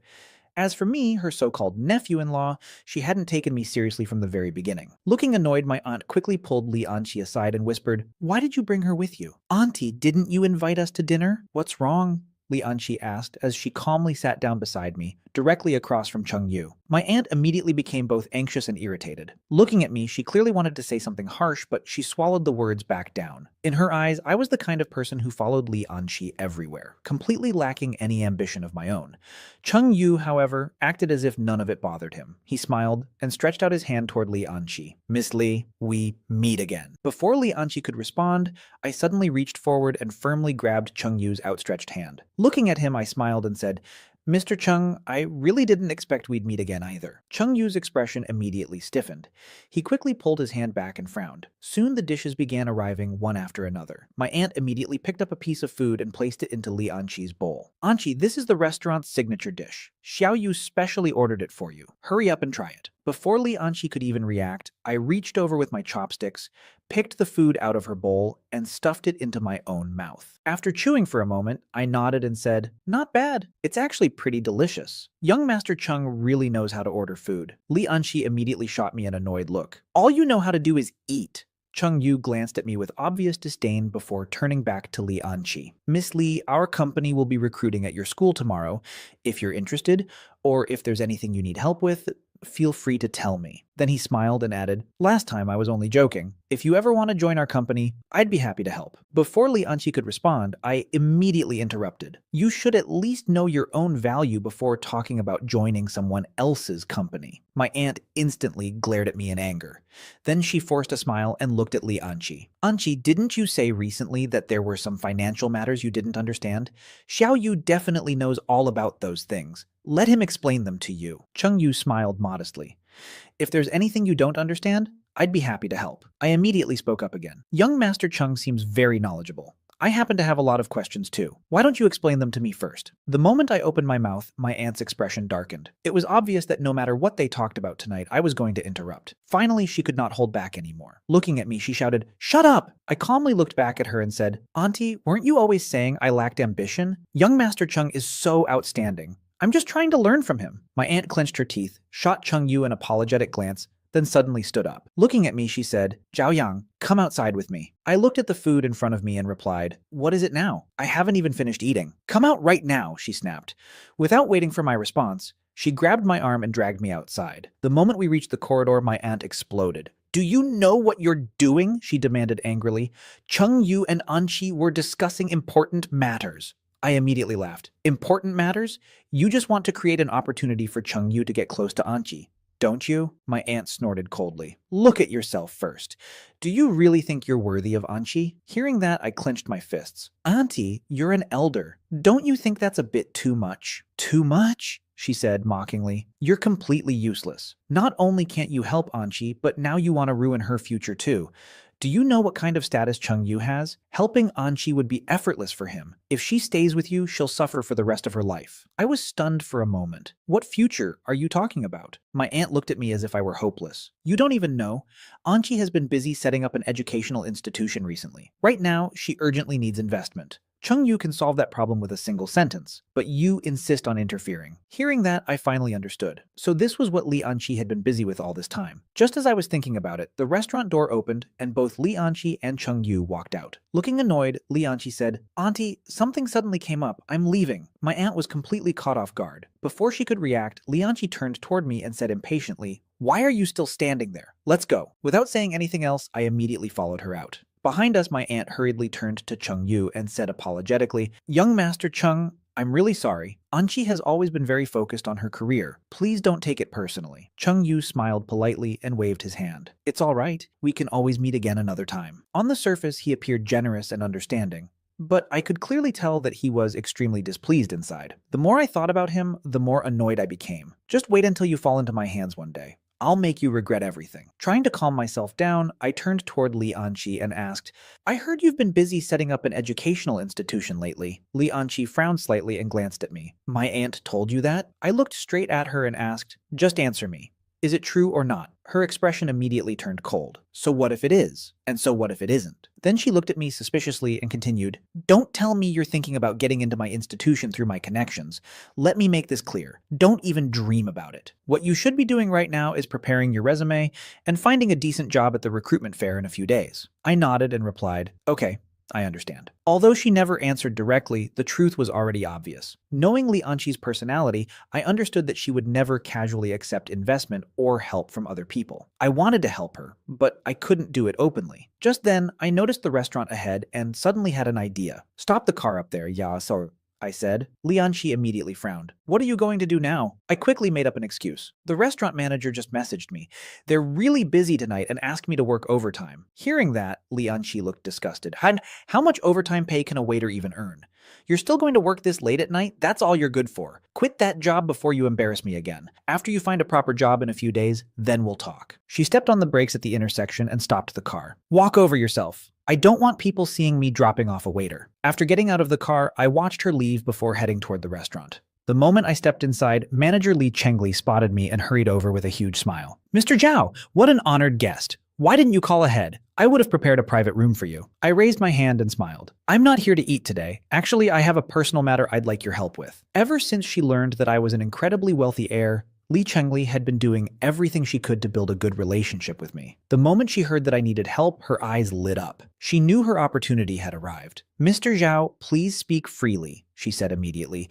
As long as it's within my ability, I'll definitely help you solve it. I nodded and got straight to the point. I want to establish an investment company. However, because of some special circumstances, I can't personally appear as the owner. So I'd like to know whether you have any trustworthy connections who could help me handle this. Before I could even finish speaking, Li Cheng immediately nodded and said, I understand. You wealthy families always like to use this kind of method to test a person's abilities, right? I smiled and replied, that's pretty much what it means. If you can handle this successfully, I might even consider letting you become the general manager. The moment he heard that, Li Cheng's eyes lit up with excitement. He looked thrilled as he assured me, Mr. Zhao, don't worry. Leave this matter to me. I've been a manager here for many years and have plenty of connections. Give me 3 days and I'll have everything arranged perfectly. I nodded and said, that would be for the best. The reason I wanted someone to establish an investment company was because of the educational institution Li Anqi was currently worrying about. Over the years, all my food, clothing, and daily expenses had been provided by her. Now that she was facing difficulties, it was time for me to repay her kindness. Having Li Cheng handle the matter was undoubtedly the most suitable choice. 2 days later, Li Cheng called me and said excitedly, Mr. Zhao, the matter you asked me to handle has already been taken care of. All that's left is for you to come and make the final arrangements. I was genuinely surprised and replied, that fast? It seems you really are efficient. Li Cheng laughed happily and said, not at all, Mr. Zhao, you flatter me. When working for you, this kind of speed is the minimum requirement.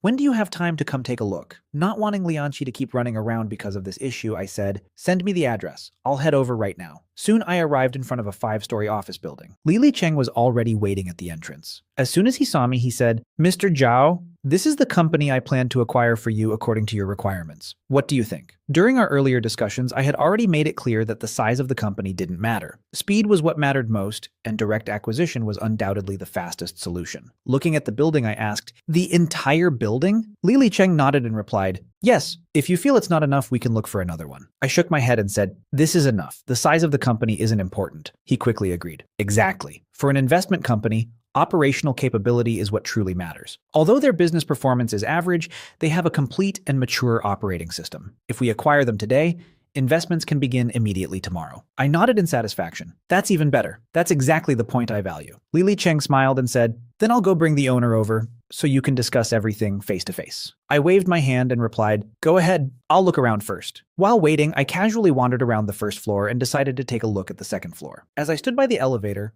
a young girl carrying a huge stack of folders came wobbling toward me. Suddenly, she lost her balance and cried out, ah! The folders were about to spill everywhere. Without thinking, I rushed forward and helped steady them. She let out a relieved sigh and said, thank you. I smiled and replied, you're welcome. Let me help carry those. Which floor are you going to? Taking the folders from her hands, I heard her say, sorry for troubling you. Second floor. I chuckled and said, what a coincidence. I'm going to the second floor too. Inside the elevator, she looked at me curiously and asked, I've never seen you before. You're probably not one of our employees, right? I shook my head. No, looking at how busy everyone is, business must be pretty good here. She forced a bitter smile and replied, not really. It's only average. Things aren't that great. The elevator arrived on the second floor. The moment we stepped out, a fat, big-eared man stormed toward us with an angry expression. Chen Shi, what are you doing? I told you to move those files and you're still so slow. Didn't you eat enough? The girl immediately stiffened. It was obvious she was afraid of him. Then the man noticed me. Pointing in my direction, he barked, "And who is this kid? You even need help carrying files? If you're that delicate, why are you even working?" Lowering her head slightly, Chen Shui explained nervously, "Manager Wang, you misunderstood. We met downstairs. He was just being kind and helped me." Manager Wang snorted coldly. "So because you randomly met someone, you just brought him into the company? What if something gets stolen? What if business secrets get leaked? Can you take responsibility for that?" Chen Shui trembled and quietly said, "Manager Wang, Before she could finish, he interrupted her harshly. "What? Are you trying to argue with me? Let me tell you something. Forget about getting this month's bonus." The color drained from Chen Shui's face while Manager Wang looked extremely pleased with himself. Watching this unfold, I felt this man was completely unreasonable. Unable to stay silent any longer, I stepped forward and said, "Manager, I think you're going a little too far." He froze for a moment, then looked at me sideways and sneered, "Who the hell are you? How I manage my employees is none of your business." I calmly replied, "I'm only trying to say what's fair.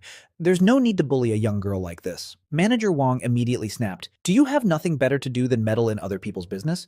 I'll deduct whatever I want. You're just an outsider. You have no right to say a word, and I'm giving you 10 seconds to get out of here. Otherwise, I'll call security." When he saw that I had no intention of leaving, he shouted even louder, "You little brat! Why are you still standing there? I told you to get out. Are you deaf?" At that moment, Li Cheng noticed the commotion and quickly walked over to help me. Pointing at Manager Wang, he angrily shouted, "You idiot! How dare you speak to Mr. Zhao like that?" Then he turned to me and asked respectfully, "Mr. Zhao, are you all right?" I simply shook my head. Li Cheng immediately faced Manager Wang again and scolded him. "What kind of attitude was that? Hurry up and apologize to Mr. Zhao." Manager Wang looked stunned before bursting into laughter. "Apologize? Are you joking with me? Not only him, but you can get lost too. This is my territory. It's not your place to speak here." Before he could finish his sentence, a loud slap landed directly across his face. Everyone nearby froze in shock. Clutching his cheek, Manager Wang stared in disbelief and cried out, "Brother-in-law!" The man who had slapped him was a middle-aged man, the owner of the company. Looking at his rude and incompetent brother-in-law, the owner seemed so furious he wanted to strangle him on the spot. He roared, "Don't call me brother-in-law.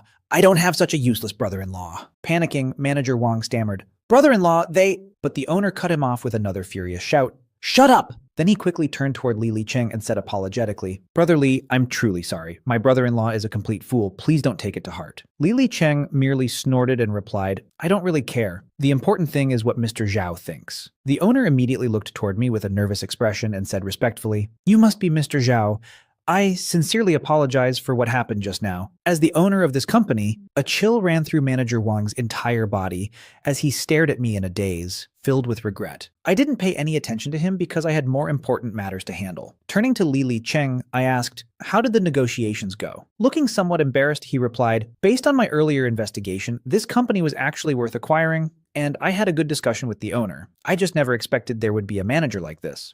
That was my oversight. If you want, I can find another company for you." The owner's heart immediately sank when he heard that, and he held his breath nervously. I shook my head and said, "There's no need for all that trouble. This company is fine. After all, I wasn't expecting to make money through this company. I only wanted to invest in Lianqi's educational institution as quickly as possible." Both Li Cheng and the owner were caught completely off guard by my decision. Realizing there was still hope, the owner was overjoyed and quickly said, "Mr. Zhao, you truly are generous. How about we go to my office and discuss things further? I can give you a detailed introduction to our company." I glanced at the time and remembered that the school's recruitment fair was about to begin. Shaking my head, I replied, "There's no need for introductions. Your company's business performance is average anyway. I never expected you to make me much money." Li Cheng was startled again, wondering how I even knew that. Before he could react, I continued, "I still have something important to do, so I'll be leaving first. Manager Li, I'll leave the rest to you." Li Cheng immediately nodded. "No problem, Mr. Zhao. Don't worry, I'll take care of everything. By the way, what should we do with this guy?" As he spoke, he glanced toward Manager Wang. I replied casually, "Handle it however you see fit, and if things get too busy, let Chen Shui help manage the company." With that, I pressed the elevator button and stepped inside. The moment the doors closed, the entire floor erupted into shocked whispers. Li Cheng instantly understood my meaning and asked, "Which one of you is Chen Shui?" Chen Shui was still standing there in a daze, unable to process everything that had happened. Only after hearing her name did she snap back to reality and timidly answer, "I'm Chen Shui." Li Cheng nodded and announced, "From today onward, you'll be the general manager of this company." Chen Shui's eyes widened in disbelief. At the same time, Manager Wong finally realized disaster had truly arrived. Looking desperately at the owner, he cried out, "Brother-in-law, if she becomes the manager, what about me?" The owner sighed helplessly and shook his head. "This is all your own fault. The company doesn't belong to me anymore. I can't help you now. Figure it out yourself." Panicking, Manager Wong begged, "Brother-in-law, at least say a few good words for me. If I lose my salary, how am I supposed to repay my gambling debts and mortgage?" The owner coldly snorted, "I've already done more than enough for you. I won't help you anymore." Desperate, Manager Wang immediately turned toward Li Licheng and pleaded, "Brother Li, please." But Li Licheng's expression remained icy. "Even if you called me dad, it wouldn't help. Mr. Zhao was already generous enough not to hold this against you. You should be thanking heaven for that. As for this job, forget about it. Now get lost." He then called over security guards and had Manager Wang thrown out of the company. After leaving the investment company, I drove straight toward the school. Unfortunately, traffic jams slowed me down and wasted valuable time. During the drive, my phone suddenly rang. The moment I answered, Li Anqi's slightly angry voice blasted through the speaker. "Zhao Yang, where the hell are you? Don't tell me you forgot today's recruitment fair." I quickly replied, "I didn't forget. I'm on my way right now. I'll be there soon." Hearing that only made her voice rise even higher. "You're still on the road? The recruitment fair has already started and you still haven't arrived. Do you even care about your future? Do you want to spend the rest of your life serving dishes in a restaurant?" I sighed helplessly and said, "Bad luck. I got stuck in traffic. There's nothing I can do." Li Anqi coldly snorted. "If you had left half an hour earlier, would this have happened? You're always absent-minded. I honestly don't know what goes on inside your head all day." I couldn't help thinking, it's because I've been busy arranging your investment. Before I could explain, she sternly continued, "I'm giving you 15 minutes to appear in front of me. Otherwise, just wait and see what happens." The call ended immediately after that. Fortunately, I wasn't very far from the school anymore. Meanwhile, on campus, Li Anqi lowered her phone and shook her head in disappointment. Suddenly, a man's voice sounded nearby. "Teacher Li, did something troubling happen? Why are you standing here sighing all by yourself?" She turned and saw Chung Yu walking toward her with a bright smile. "Hello, Mr. Chung," she greeted politely, though her tone was noticeably cold. Chung Yu smiled and said, "You still haven't answered my question." Li Anqi replied flatly, "That's my private business. It has nothing to do with you." Chung Yu laughed. "I'm only asking because your aunt asked me to look after you a little. If I'm not mistaken, you're worried about investment funding, aren't you?" Although Li Anqi had indeed been busy seeking investors lately, that wasn't what was bothering her now. Still, Chung Yu assumed she was simply being stubborn and continued, "Honestly, that's a very small matter for me. A few words from me and I could help you secure investment funding. There's no reason for you to stress over it. How about tonight we find a place to have dinner and discuss everything in detail?" "No." Li Anqi rejected him immediately, her voice cold and decisive. Chung Yu's smile froze awkwardly. "Then perhaps we can talk about recruitment instead. Do you have any outstanding students you'd like to recommend?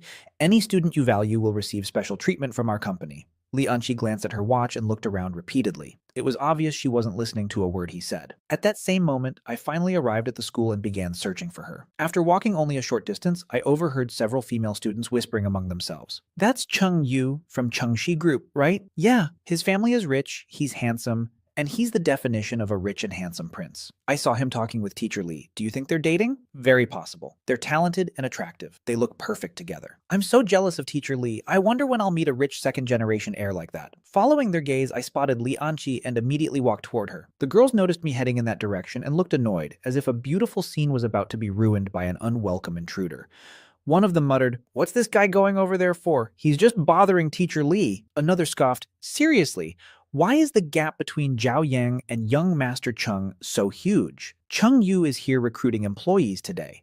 Zhao Yang can't even guarantee he'll find a job. They're not even from the same world." Nearby, Chung Yu was still pestering Li Anqi while her patience was visibly running out. Just then, she noticed me. Without hesitation, she abandoned Chung Yu and walked straight toward me. "Why are you only getting here now?" she scolded. "You're late for class. Late for the recruitment fair, too. Do you have any sense of time at all?" I replied, "Didn't I make it within the 15-minute limit?" Li Anqi immediately said, "You were 30 seconds late." I laughed. "Seriously? You're counting 30 seconds too?" She glared at me. 30 seconds is enough time to submit your resume to another company. By the way, where's your resume?" My expression instantly changed. Looking at my empty hands, I suddenly realized I had forgotten the most important thing. My resume. Before Li Anqi could explode again, I turned and ran while shouting, "I already prepared it before. I'm just going to print it out right now." Li Anqi was so angry she nearly exploded, but all she could do was watch me run away. Behind me, the group of female students burst into laughter. Chung Yu walked back to Li Anqi and said, "So, Teacher Li, the thing troubling you is actually one of your students." But Li Anqi replied coldly, "Mr. Chung, I have other things to do. I don't have time to chat with you. Goodbye. With that, she walked away without another glance. Left standing there alone, Chung Yu's face darkened with embarrassment and anger. In his mind, all of this was my fault. Grinding his teeth, he muttered, "You brat, you dare ruin my plans? Then today I won't just stop you from getting hired. I'll destroy your reputation too." Sometime later, I returned to the recruitment fair carrying a stack of freshly printed resumes. Looking around, I saw 20 or 30 recruitment booths, each crowded with students. Unlike everyone else, who looked nervous and anxious about their futures, I felt completely relaxed. Considering my wealth, finding a job was the least of my concerns. In fact, buying some of these small companies wouldn't even be difficult. But to keep Leon Chi from scolding me every day, I still needed to secure a job as soon as possible. While I was casually strolling around, Zhang Yong suddenly approached me and sneered, "You seem pretty relaxed." I looked at him and replied, "What does that have to do with you?" He smirked contemptuously. "I'm just concerned about a classmate. If you keep acting like this, you're definitely not finding a job." At that moment, the same group of female students walked over as well. "That's right, Zhao Ying. We're all worried about you," one of them said mockingly. Another laughed. "If you fail to find a job and later we visit a restaurant only to see you serving us as a waiter, that'll be so awkward." "Forget awkward," another added. "That'll be embarrassing. For the honor of our class, you should try harder. Otherwise, when we have our reunion next year, I'm afraid you won't even dare show up." They sounded concerned on the surface, but every word was dripping with sarcasm and ridicule. I couldn't be bothered arguing with them.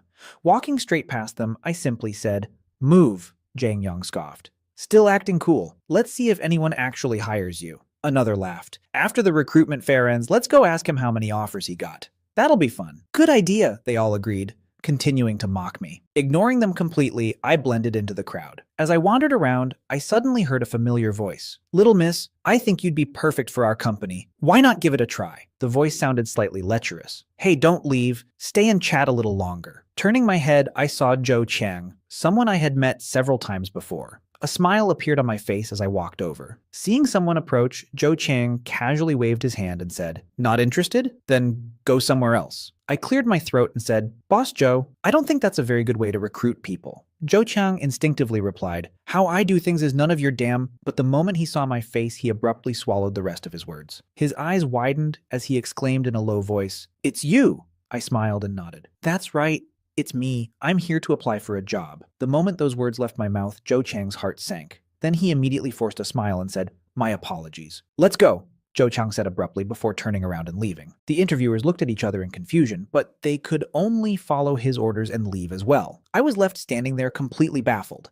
I couldn't understand why Zhou Chang seemed so eager to avoid me. At that moment, I couldn't help thinking that maybe I still wasn't being low-key enough. After walking some distance away, Zhou Chang finally stopped and let out a long breath of relief. Just then, a man in his 30s walked up beside him and curiously asked, "Young Master Zhou, what happened back there?" Zhou Chang glanced at him and said, "Manager who? Your Huasheng group is recruiting here too?" The man nodded. Yes, and our chairman places great importance on this event. As the HR manager, I came personally to take a look." Zhou Chang laughed. "Even a small campus recruitment fair gets that much attention? No wonder Huasheng Group has become the leading company in our city." Manager Hu smiled before asking again, "But I saw you run away from a student just now. What exactly happened?" Zhou Chang awkwardly scratched his head and sighed. "It's a long story." Manager Hu chuckled. "What kind of person could scare you like that?" Zhou Chang lowered his voice and replied, "To be honest, I don't know exactly who he is, but he's the kind of rich second-generation heir who can casually pull out nearly 10 million yuan.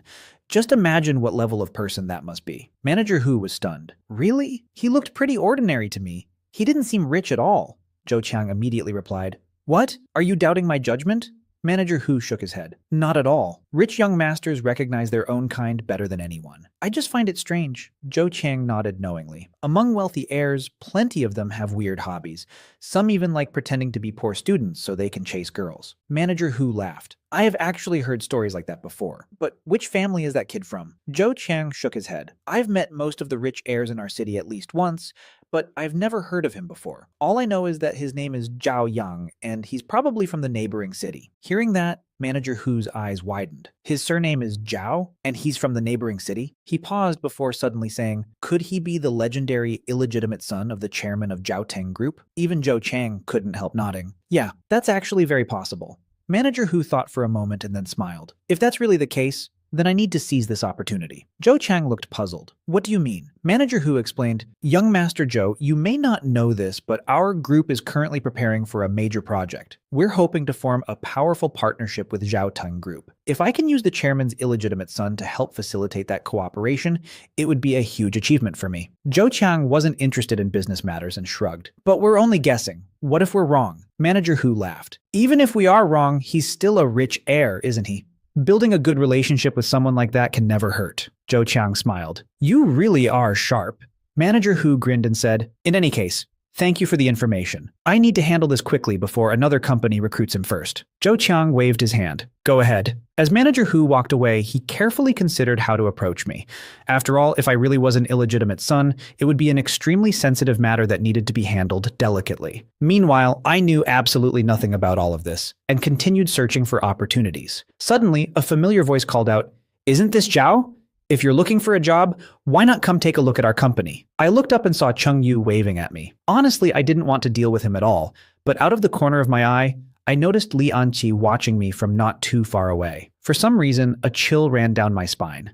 I had already visited several companies without any success, so I figured I might as well put on a show. Fine, I said, handing over my resume. Here's my resume. In reality, I had absolutely no intention of joining Cheng Yu's company. At that moment, I secretly glanced toward Li Anqi and noticed that after seeing me submit my resume, she finally turned and walked away. I instantly felt relieved. Standing across from me, Cheng Yu pretended to read my resume. Then, without warning, he suddenly shouted at the top of his lungs, Zhao Yang, aren't you the student who behaved improperly at school? I heard you even stole money before. The moment those words left his mouth, everyone nearby turned to look at me. My expression darkened immediately. I've never stolen money, I said firmly. Don't slander me. A barely noticeable sneer flashed across Cheng Yu's face before he loudly replied, This isn't something I made up. I heard it from several people, and those people are your classmates. Surely they know your character better than anyone. Anger surged through me. So you just believe whatever people say? Is that how your company judges others? Cheng Yu crossed his arms and sneered. If you were really a good student, why would people spread rumors about you? There must be a reason. Anyway, Chengxi Group will never hire someone like you. As he spoke, he deliberately threw my resume onto the ground in front of everyone, but he still wasn't finished. Looking around at the other companies, he loudly announced, And let me offer everyone some friendly advice. Don't hire students like him, otherwise you might end up inviting unnecessary trouble. Many of the interviewers nodded in agreement. In an instant, I felt like I had truly become a thief in everyone's eyes. Surrounded by judgmental stares, I clenched my fists and shouted, I'll say it one more time. I have never stolen a single cent. Cheng Yu coldly replied, Who's going to believe you? Who's willing to testify for you? He was right. At that moment, nobody stepped forward to defend me. However, just when the situation seemed hopeless, a man in his 30s suddenly walked into the crowd. He bent down, picked up the resume Cheng Yu had thrown on the ground, and calmly said, I believe him. His voice wasn't loud, but it instantly silenced everyone. All eyes turned toward the badge hanging on his chest. It clearly displayed his identity, Hu Liang, Human Resources Manager of Huasheng Group. The entire venue fell silent. Cheng Yu frowned and said, Manager Hu, this has nothing to do with you. I suggest you stay out of it. Hu Liang calmly replied, We're here to recruit employees. Any student attending this fair could potentially become one of our staff members. How does that not concern me? Cheng Yu frowned even deeper. But he hasn't even applied to Huasheng Group. Hu Liang smiled slightly. Not yet. That doesn't mean he won't. Cheng Yu scoffed. He's a thief. Are you seriously willing to hire someone like that? It seems Huasheng Group's hiring standards aren't very impressive. Hu Liang immediately responded, That's exactly the problem. You call him a thief, but do you have any evidence? Based on nothing more than rumors, you're trying to brand a student as a criminal. Don't you think that's reckless? Cheng Yu gritted his teeth. I never said he definitely stole anything, but if people are talking about it, then it deserves suspicion. We should be cautious. Hu Liang nodded. There's some truth in that. But your mistake was spreading those accusations publicly without conducting any investigation. Do you realize how much damage a careless statement can cause a student? You could destroy someone's future. You could erase more than 10 years of hard work and turn it all into ashes. Cheng Yu looked completely unconcerned. If his efforts can be destroyed that easily, then maybe he simply didn't work hard enough. Hu Liang's expression turned cold. Of course you'd say that. You're the young master of Chengxi Group. You were born into wealth and privilege, with your future guaranteed from the start. It's easy for someone like you to look down on others and say they didn't work hard enough. But don't forget that without the employees struggling at the bottom, your family wouldn't have achieved what it has today. If you can't respect every applicant, one day you'll regret it. Then he raised my resume and continued. And another thing. A resume represents a student's summary of their life, education, and efforts. It carries dignity. You had no right to throw it on the ground. His words immediately resonated with many people nearby. Hearing that, I felt genuine respect for him. Chung Yu noticed the crowd beginning to agree with Hu Liang, and his expression darkened. Say whatever you want. Our company will never hire him. Hu Liang glanced at me and said, with that kind of attitude, I doubt he'd want to join your company anyway. I shook my head without hesitation. That's right. A company that doesn't know how to respect people isn't somewhere I'd work even if I were starving. Hu Liang immediately smiled. Then would you be interested in submitting your resume to Huasheng Group instead? I can't guarantee you'll be hired, but at least we can give each other a chance. The crowd gasped in surprise. I nodded. Of course I'm willing to try. Hu Liang laughed. Then come over to our booth and let's talk. I followed him toward the Huasheng Group recruitment area. Watching this happen, Chung Yu's face became darker than ever. Nearby, Zhang Yang and the group of female students were still watching. One girl scoffed, "That manager Hu is so annoying. Why is he sticking his nose into other people's business?" Another said, "Yeah, but why is he helping Zhao Yang? Do they know each other?" Zhang Yang immediately shook his head. "No way.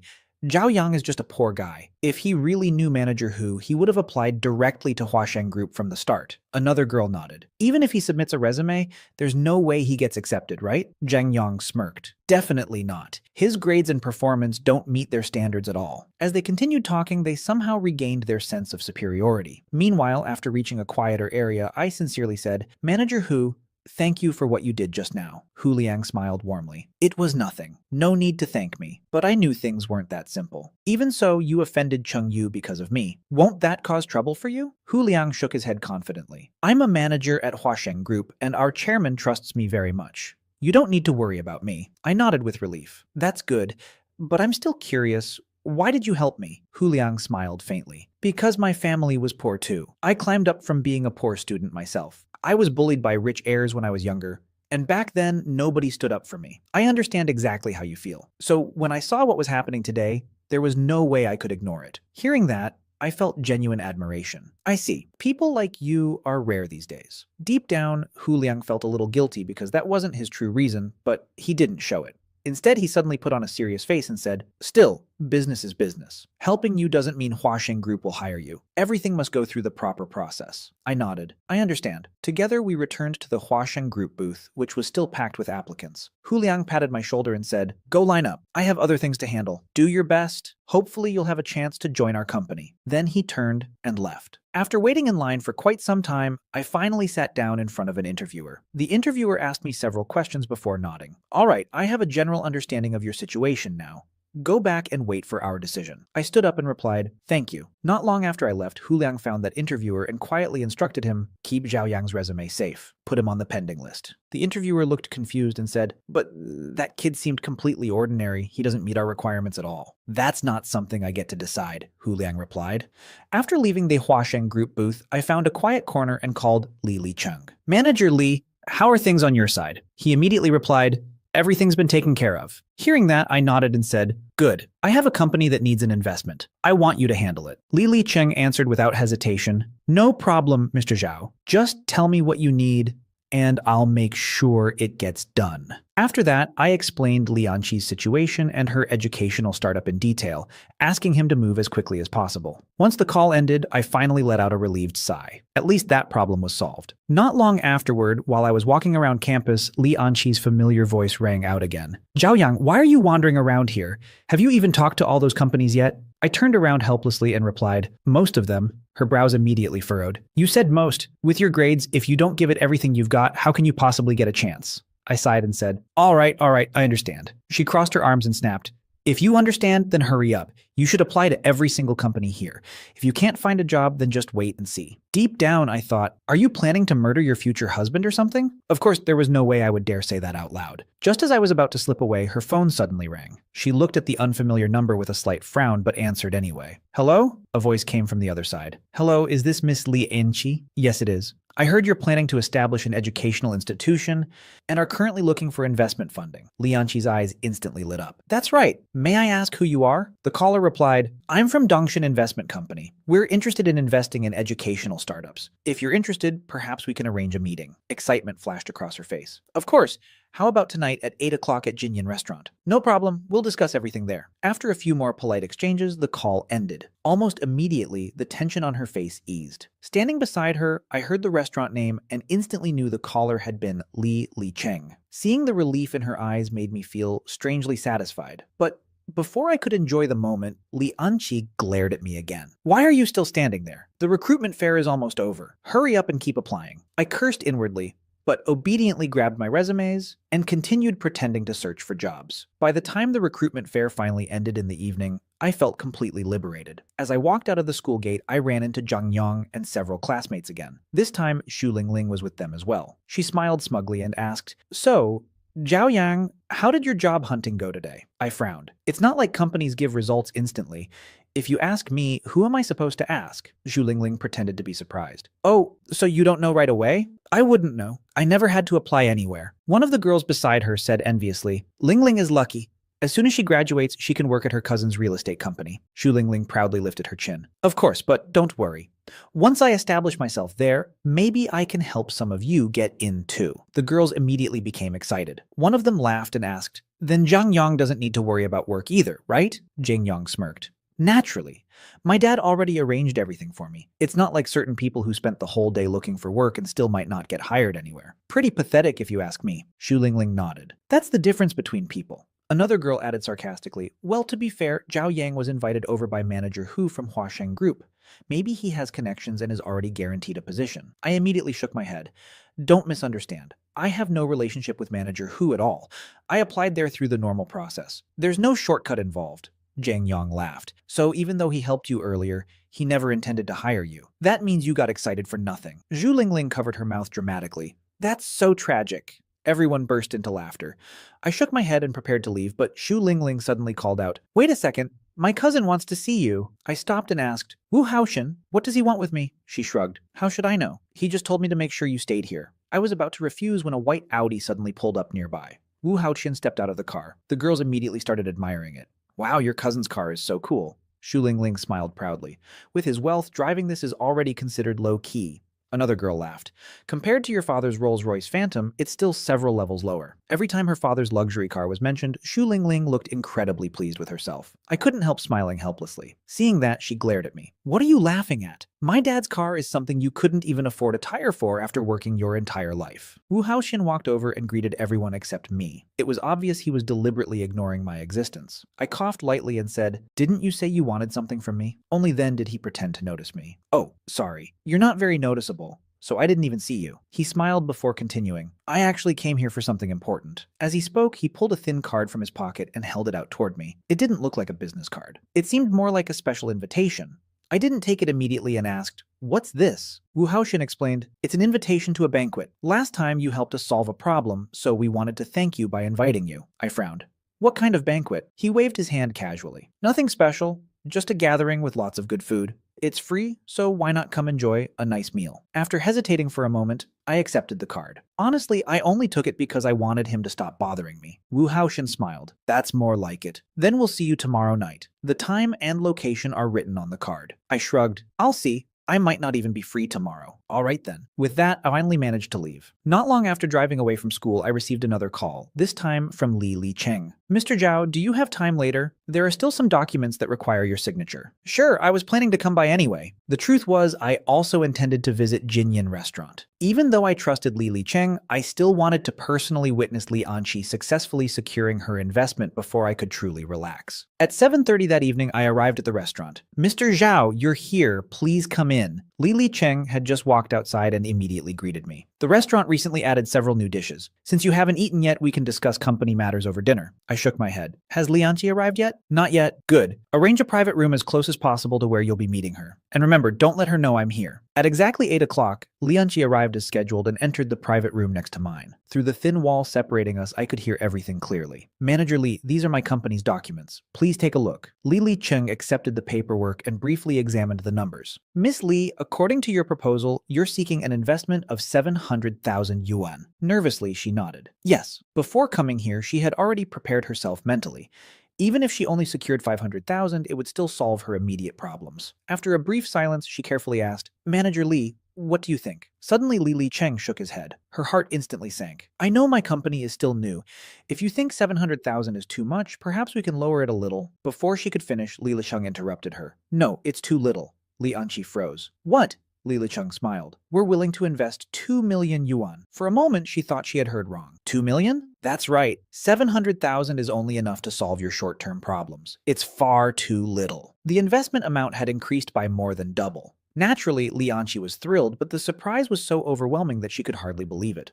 After calming down slightly, she cautiously asked, then what about profit sharing and company equity? What requirements does your company have? Li Cheng immediately saw through her concerns and laughed. Miss Li, you're overthinking things. We're not interested in taking equity. We're investors, and investors simply want returns. The profit sharing arrangement can remain exactly as stated in your proposal. We might extend the duration slightly, but if you're worried, we can clearly state everything in the contract. Hearing that, Li Anqi finally relaxed completely. No, thank you so much, Manager Li. If you have no further questions, let's sign the contract now. I'll have our finance department transfer the money tomorrow. Of course. No problem. Sitting next door, I finally breathed a sigh of relief. Once the contract was signed, Li Anqi confidently said, Manager Li, don't worry. Our company definitely won't let you lose money. Li Cheng quickly waved his hands. I think there's been a misunderstanding. I'm only an employee. I'm not the owner. Li Anqi blinked in surprise. You're not? No, it was our boss who took an interest in your company and instructed me to contact you. The increased investment was also entirely his decision. Oh, I see. She hesitated before asking, then would it be possible to contact your boss? I'd really like to thank him personally. Li Cheng smiled. There's no need. Our boss may only be in his early 20s, but he's already accomplished quite a lot. However, he's always preferred to keep a low profile. Hearing that, Li Anqi looked genuinely surprised. So young? She couldn't help admiring him a little. In a society as impatient and restless as this one, young people who achieved success yet remained humble were incredibly rare. Listening from next door, I couldn't help smiling. Thankfully, she hadn't figured anything out. Li Cheng continued, Don't let his age fool you. His vision and generosity far exceed ordinary people. Actually, he's quite similar to Zhao Yang, both in age and personality. Similar to Zhao Yang? Li Anqi frowned slightly. Li Cheng laughed. Well, they're about the same age. These days, it really is the younger generation's world. Li Anqi simply smiled helplessly. After she eventually left, I remained hidden until I was sure she was gone. Only then did I step out. Li Cheng immediately approached me and asked, Mr. Zhao, everything has been handled. Are you satisfied? I nodded. Good enough. Don't forget to transfer the money tomorrow. From now on, you'll be fully responsible for managing her investment. Try your best to accommodate her requests. Li Cheng nodded seriously. Understood, Mr. Zhao. With Li Anqi's problems finally resolved, I no longer had any reason to stay at the restaurant. I drove straight home. The moment I opened the door, I saw Li Anqi sitting on the sofa with an intimidating expression. My heart skipped a beat. I'm back. Breaking the silence only made things worse. She coldly glanced at me and asked, How did the recruitment fair go today? Relieved that she was talking about jobs rather than the investment, I quickly replied, Pretty well. I handed out all my resumes. Now I'm just waiting for responses. Pretty well? Suddenly she stood up and slammed a stack of resumes onto the coffee table. This is what you mean by all your resumes? I nearly jumped in shock. Only then did I remember that although I had applied to many companies, I had completely forgotten where I left the remaining resumes. I applied to more than 10 companies, I explained weakly. A lot of booths packed up early. More than 10? Li Anqi's anger instantly flared.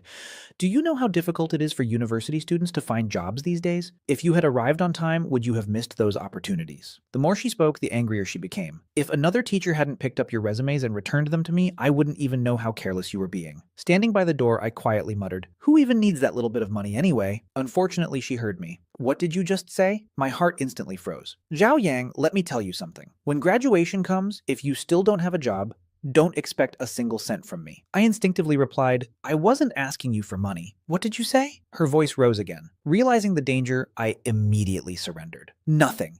I mean, I'll definitely find a job. Several companies seemed interested in me today. I even submitted my resume to Huasheng Group. I have Manager Hu's business card too. As proof, I quickly handed over Hu Liang's card. She glanced at it before saying, Don't think that submitting a resume means they'll hire you. Graduation is almost here.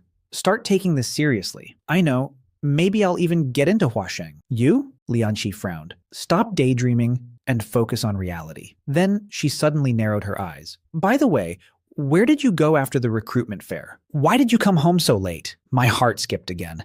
I was working at the restaurant. Manager Lee said the kitchen was short-handed, so I helped out for a while. The moment I said that, I knew I had made a mistake. The little bit of anger that had faded immediately returned. The recruitment fair is one of the most important events for your future, and you were late. Yet somehow you can work overtime at a restaurant? It was only temporary. Temporary? Zhao Yang, you're becoming more and more disappointing. Can't you become someone useful? There are people your age who already own companies. Look at yourself. You have nothing, and you still don't know how to work hard. She stopped midway through her sentence, swallowed the rest of her words, glared at me fiercely, and stormed into her room. I could only sigh helplessly. The moment I collapsed onto the sofa, a message arrived from Li Cheng. Mr. Zhao, there's a banquet tomorrow. The organizer invited the head of our company. Will you be available? I was about to reply and tell him to attend on my behalf when another message arrived. It seems Miss Li Anqi's startup is also on the guest list. The moment I read that, a feeling washed over me. If Li Anqi attended, Cheng Yu would probably be there too. Immediately, I deleted the message I had been typing and replied, check whether Cheng Yu is on the guest list. A short while later, Li Cheng responded, the Cheng family is indeed attending. I knew it. Cheng Yu would definitely try something again. Send me the address. And remember, I want to keep a low profile. The banquet was scheduled for 7 o'clock the following evening. However, Li Anqi left the house much earlier that afternoon. Since I still had plenty of time, I drove to a nearby shopping mall to buy a suitable outfit. After entering a menswear store, I casually began looking through several suits. That was when an annoying voice suddenly rang out behind me. Well, if it isn't Zhao Yang, what a coincidence. Turning around, I saw Zhang Yong and Xu Ling. I simply glanced at them before continuing to browse. Just then, a salesperson approached with a light gray suit and politely asked, Sir, what do you think of this one? Before I could answer, Xu Ling burst out laughing. Buying a suit? Don't tell me you're actually planning to attend my cousin's banquet tonight. Hearing that, I suddenly remembered the invitation in my pocket. Why? Is there a problem with that? Xu Ling smirked. Of course not. I'm actually impressed. You're really willing to spend money on clothes. I just hope you don't dress yourself up only to get thrown out like a stray dog. She crossed her arms and added mockingly, after all, no matter what clothes you wear, that poor person smell can't be covered up. I looked at her calmly and smiled. Really? I wouldn't be so sure about that.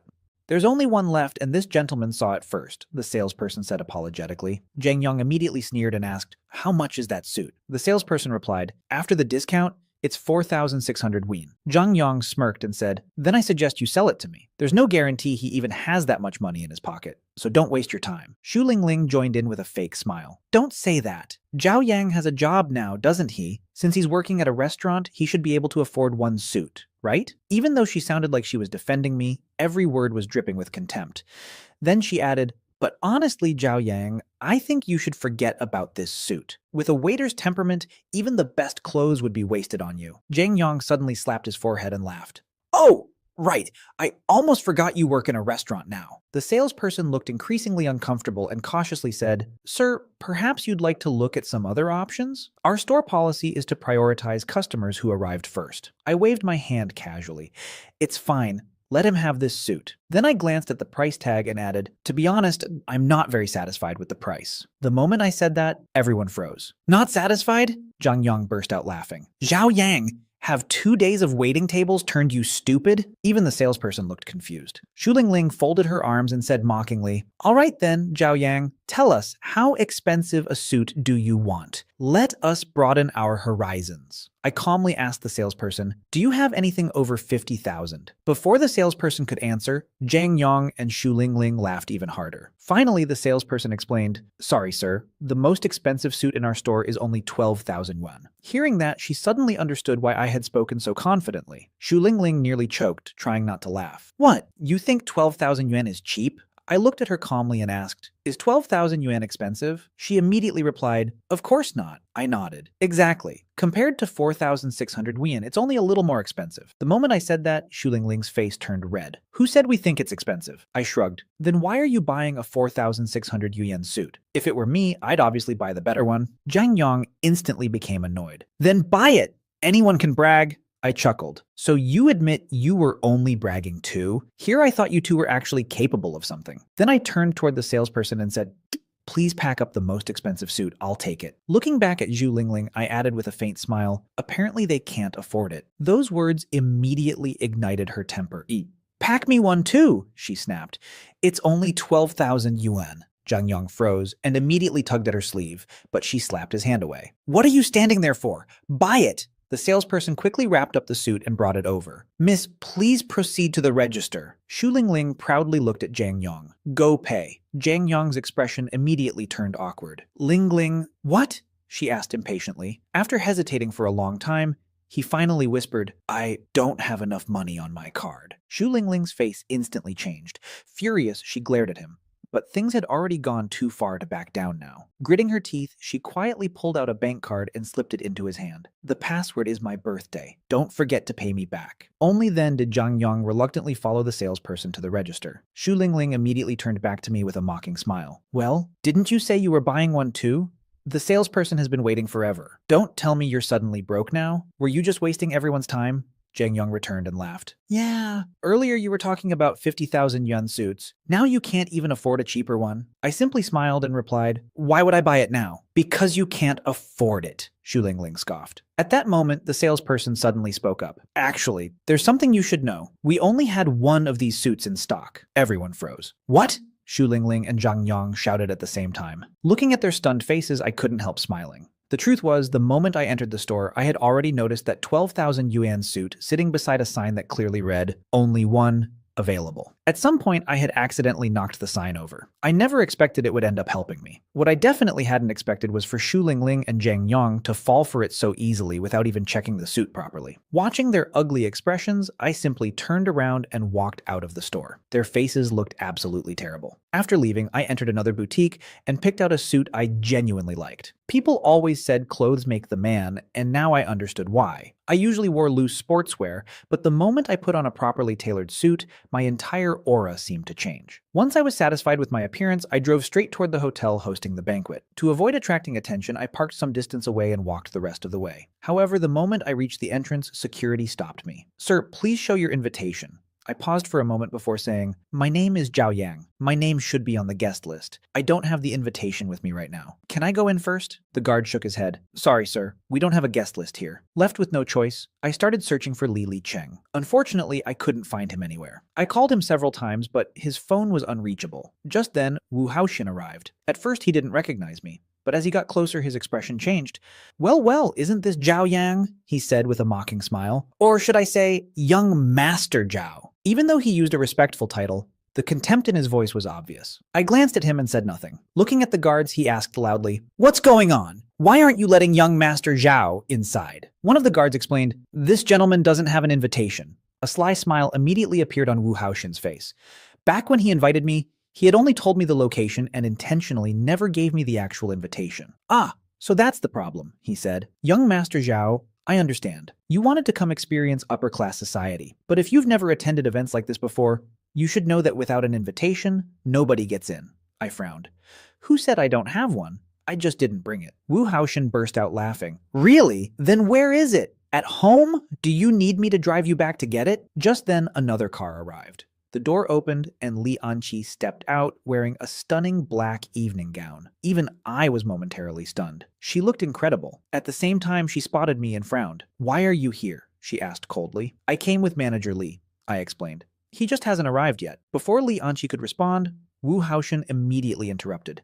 Young Master Zhao really tells lies effortlessly. I'm the one responsible for organizing this banquet, and I don't remember inviting any Manager Li. Li Anqi ignored him and looked at me. Manager Li? She glanced around but didn't see Li Cheng. Why would he bring you here? Before I could answer, Shu Lingling suddenly walked over. Teacher Li, Zhao Yang is lying. Jiang Yong immediately added, exactly. There's no Manager Li. Zhao Yang overheard my cousin talking about this banquet and probably wanted to sneak in to see what upper-class society looks like. Their accusations immediately attracted attention. So he really tried to sneak into the banquet? That's so embarrassing. Imagine getting exposed in front of everyone. The whispers spread rapidly. Li Anqi's expression became even colder. Zhao Yang, what exactly is going on? I sighed helplessly. I'm telling the truth. Manager Li really invited me. But Shu Lingling immediately pulled out her phone. Teacher Li, look at this. We ran into him this afternoon while he was shopping. She showed Li Anqi a video. After watching it, Li Anqi's face turned ice cold. So you wanted to attend this banquet that badly?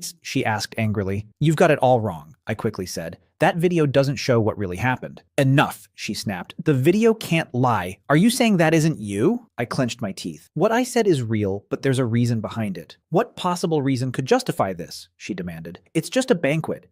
Are you really this obsessed with showing off? This is embarrassing. The more she spoke, the angrier she became. How could I have a student like you? Seeing her misunderstanding deepen made me feel terrible. Please, just listen. But she didn't give me the chance. Pulling out her invitation, she threw it toward me. Fine. Since you want to attend so badly, take my ticket. If you still have any dignity left, then stay here. With that, she turned around and drove away. I immediately chased after her, but within seconds, her car disappeared from sight. Watching her leave, my heart sank. Zhu Lingling crossed her arms and sneered. You actually managed to anger your teacher into leaving. Wu Haoxian laughed. Look at yourself. You really thought you belonged at an event like this. Just as they were preparing to enter the banquet hall, a middle-aged man in an expensive suit hurried outside. It was Song Yucheng, the owner of one of the city's most famous financial companies and the host of the banquet. Wu Haotian immediately ran over. President Song, why did you come outside? Song Yucheng replied, I heard there was some kind of disturbance. I came to make sure nothing affects my honored guests. Wu Haoxian quickly smiled. Nothing serious. Just someone trying to sneak into the banquet. I've already told security to remove him. Song Yucheng didn't seem interested in talking to him and walked directly toward the entrance. By the time he arrived, the crowd had already dispersed. Only I remained there waiting for Li Cheng. Looking at the guards, Song Yucheng asked, What happened? One guard replied, This gentleman says he's on the guest list but doesn't have his invitation. He's waiting for someone to bring it. Song Yucheng finally looked at me. Which company are you from? I paused. Honestly, I couldn't even remember the name of my investment company. I forgot the company name, I admitted. My name is Zhao Yang. I really was invited. One of the guards nearly laughed. But Song Yucheng didn't laugh at all. Instead, his expression suddenly froze. Did you say, Zhao Yang, young Master Zhao? Before I could answer, a familiar voice called out, Mr. Zhao! Li Cheng had finally arrived. His car had broken down on the way and his phone had died, which was why he had been unreachable. Seeing him, Song Yucheng's face instantly lit up. Li Cheng quickly introduced us. Mr. Zhao, this is President Song, the host of tonight's banquet. He's also the one who invited us. Song Yucheng immediately apologized. Young Master Zhao, I'm terribly sorry. Please come inside. I'll personally investigate what happened and give you an explanation. Even though he was being respectful, I was still in a terrible mood because of everything that had happened with Li Anqi. Can I go in now? I asked coldly. Song Yucheng instantly broke into a cold sweat and hurriedly stepped aside. Of course, please. Li Cheng followed me into the banquet hall. The moment we entered, someone recognized him. Manager Li, you're here too? I immediately signaled for him to go socialize while I stayed by myself. Looking around the hall, I quickly spotted Wu Haoxian, Xu Lingling, and Zhang Yang moving from guest to guest. Suddenly, Wu Haoxian noticed me. His expression darkened. How did you get inside? I calmly grabbed a piece of dessert and replied, I walked in. I'm asking who let you in. I smiled. Didn't security already check invitations? Are you security now? His brows furrowed. I'm the organizer of this banquet on President Song's behalf. Of course I have the authority to check your invitation. I shrugged. I don't have one. Then get out, he snapped. This is a high-end banquet, not a place for freeloaders. Our argument quickly attracted attention. Isn't that the guy from outside? He actually got in? What a joke. But I ignored all of them. Looking at Wu Haoxian, I calmly said, You don't have the authority to kick me out. He laughed arrogantly. I'm in charge of this banquet. Are you saying I'm not qualified? I pretended to look surprised. You're in charge? Before he could enjoy the attention, I added, So what? You still don't have the authority. In fact, whether you get to stay here tonight isn't even guaranteed. The entire room burst into laughter. Wu Haoxian pointed at me and sneered. That's the funniest joke I've heard all year. What? Are you saying you can throw me out? I smiled faintly. You never know. Just then, Li Cheng finally noticed the commotion and hurried over. What's going on here? Wu Haoxian immediately recognized him. Manager Li, perfect timing. There's someone here claiming you brought him in. He even said you had his invitation. Is that true? He casually draped an arm over Li Cheng's shoulder as if they were close friends. But within seconds, Li Cheng stepped away from him. The invitation isn't with me, he said. Hearing that, Wu Haoxian instantly became smug again. See? Zhao Yang, are you finally done embarrassing yourself? But before he could finish celebrating, Li Cheng calmly continued. However, I did bring him here. Wu Haoxian froze. What? Zhao Yang is my friend, Li Cheng said coldly. And what his status is certainly isn't for you to decide. Wu Haoxian's expression darkened. Maybe I'm insignificant, but aren't you worried about offending President Song? At that exact moment, another voice rang out. What's all this noise? Song Yucheng had arrived. Wu Haoxian immediately ran over. President Song, I'm sorry. Due to my negligence, a troublemaker got into the banquet. I was trying to deal with him, but Manager Li stopped me. Then he pointed directly at me. That's the guy. He claimed he was invited. Song Yucheng turned to look. The moment he realized the person being accused was me, his face stiffened. Wu Haoxian thought Song Yucheng was furious at me. But before his smug smile could fully form, he suddenly noticed that the anger in Song Yucheng's eyes was directed at him. "President Song, don't worry, I'll throw him out right now." Before he could finish, Song Yucheng grabbed him and slapped him across the face. The loud crack echoed through the entire banquet hall. Instantly, everything went silent. "Do you have any idea how important this banquet is?" Song Yucheng roared. "If your father hadn't begged me to mentor you, do you think I would have tolerated someone as useless as you?" Only then did I finally understand. The invitation issue at the entrance had been entirely Wu Haoshen's fault. Clutching his face, he stammered, "President Song, what are you doing? He's the one causing trouble." I calmly said, "This isn't your place to speak." Furious, Wu Haoshen shouted, "Security!" But before he could continue, Song Yucheng barked, "Throw Wu Haoshen out. Effective immediately. All cooperation between the Song and Wu families is cancelled. And from now on, he is forbidden from entering Song Group properties." Everyone was stunned. No matter how much Wu Haoshen begged, security dragged him out. The crowd immediately began whispering. Xu Lingling and Zhang Yang looked terrified. "What's happening? Wasn't the partnership already guaranteed? Maybe Wu Haoshen messed something up. After dealing with him, President Song will probably throw out that poor kid too." But then something happened that shocked everyone. Song Yaocheng walked directly toward me. Xu Lingling and Zhang Yang instantly looked excited, expecting another scene. Instead, Song Yucheng stopped in front of me and respectfully bowed. "Mr. Zhao, I sincerely apologize for disturbing your evening." The entire banquet hall froze. Everyone stared at me in disbelief. I couldn't help frowning. I always preferred staying low-key, but after this that seemed impossible. Li Cheng quickly walked over and whispered, "Mr. Zhao hates unnecessary attention." Song Yucheng immediately understood.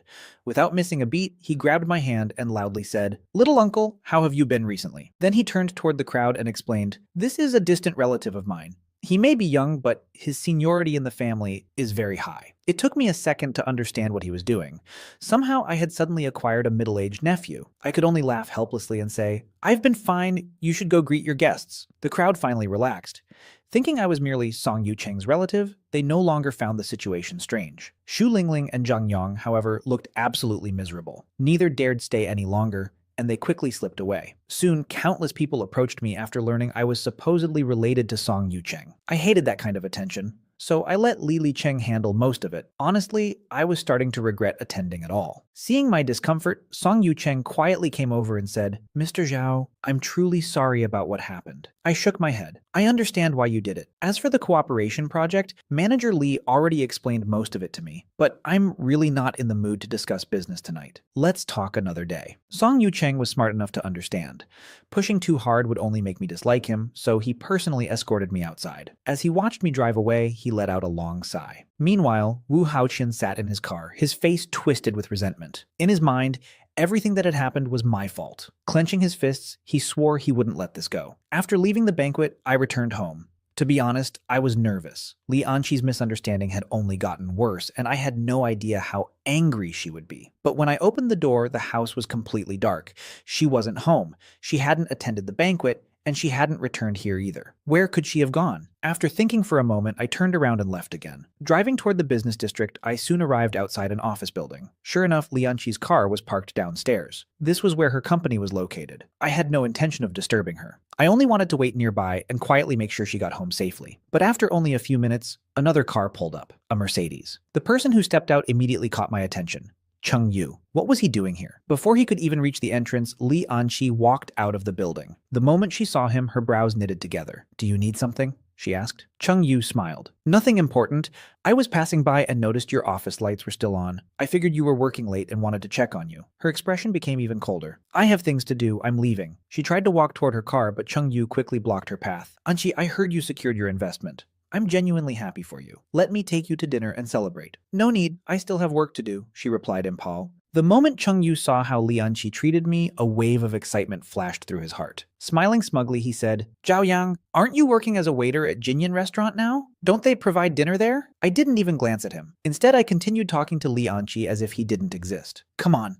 Let's go together." Li Anqi shot me a cold look, opened the car door, and got inside. "Go where? Stop standing around and get in the car." Hearing that, I obediently climbed into the passenger seat. Moments later, we drove away together. Cheng Yu stood there dumbfounded. Only after our car disappeared did he realize what had happened. He had been the one who came looking for Li Anqi first, yet somehow she had left with me instead. The entire ride home was silent. The atmosphere inside the car felt colder than an ice cellar. When we finally got back, Li Anqi sat down heavily on the sofa. The anger burning in her eyes was impossible to miss. I scratched my head awkwardly and said, you probably haven't eaten either. I can cook some noodles. Before I could move, she exploded. Is eating the only thing you know how to do? Her shout startled me. Why are you so hopeless? Why did you have to go to that banquet? Did you really need to embarrass yourself completely before you'd be satisfied? Every time it seemed like Li Anqi was beginning to think better of me, something happened that sent her opinion crashing back down. I tried to explain. Listen, that banquet. Explain what? She interrupted with a cold laugh.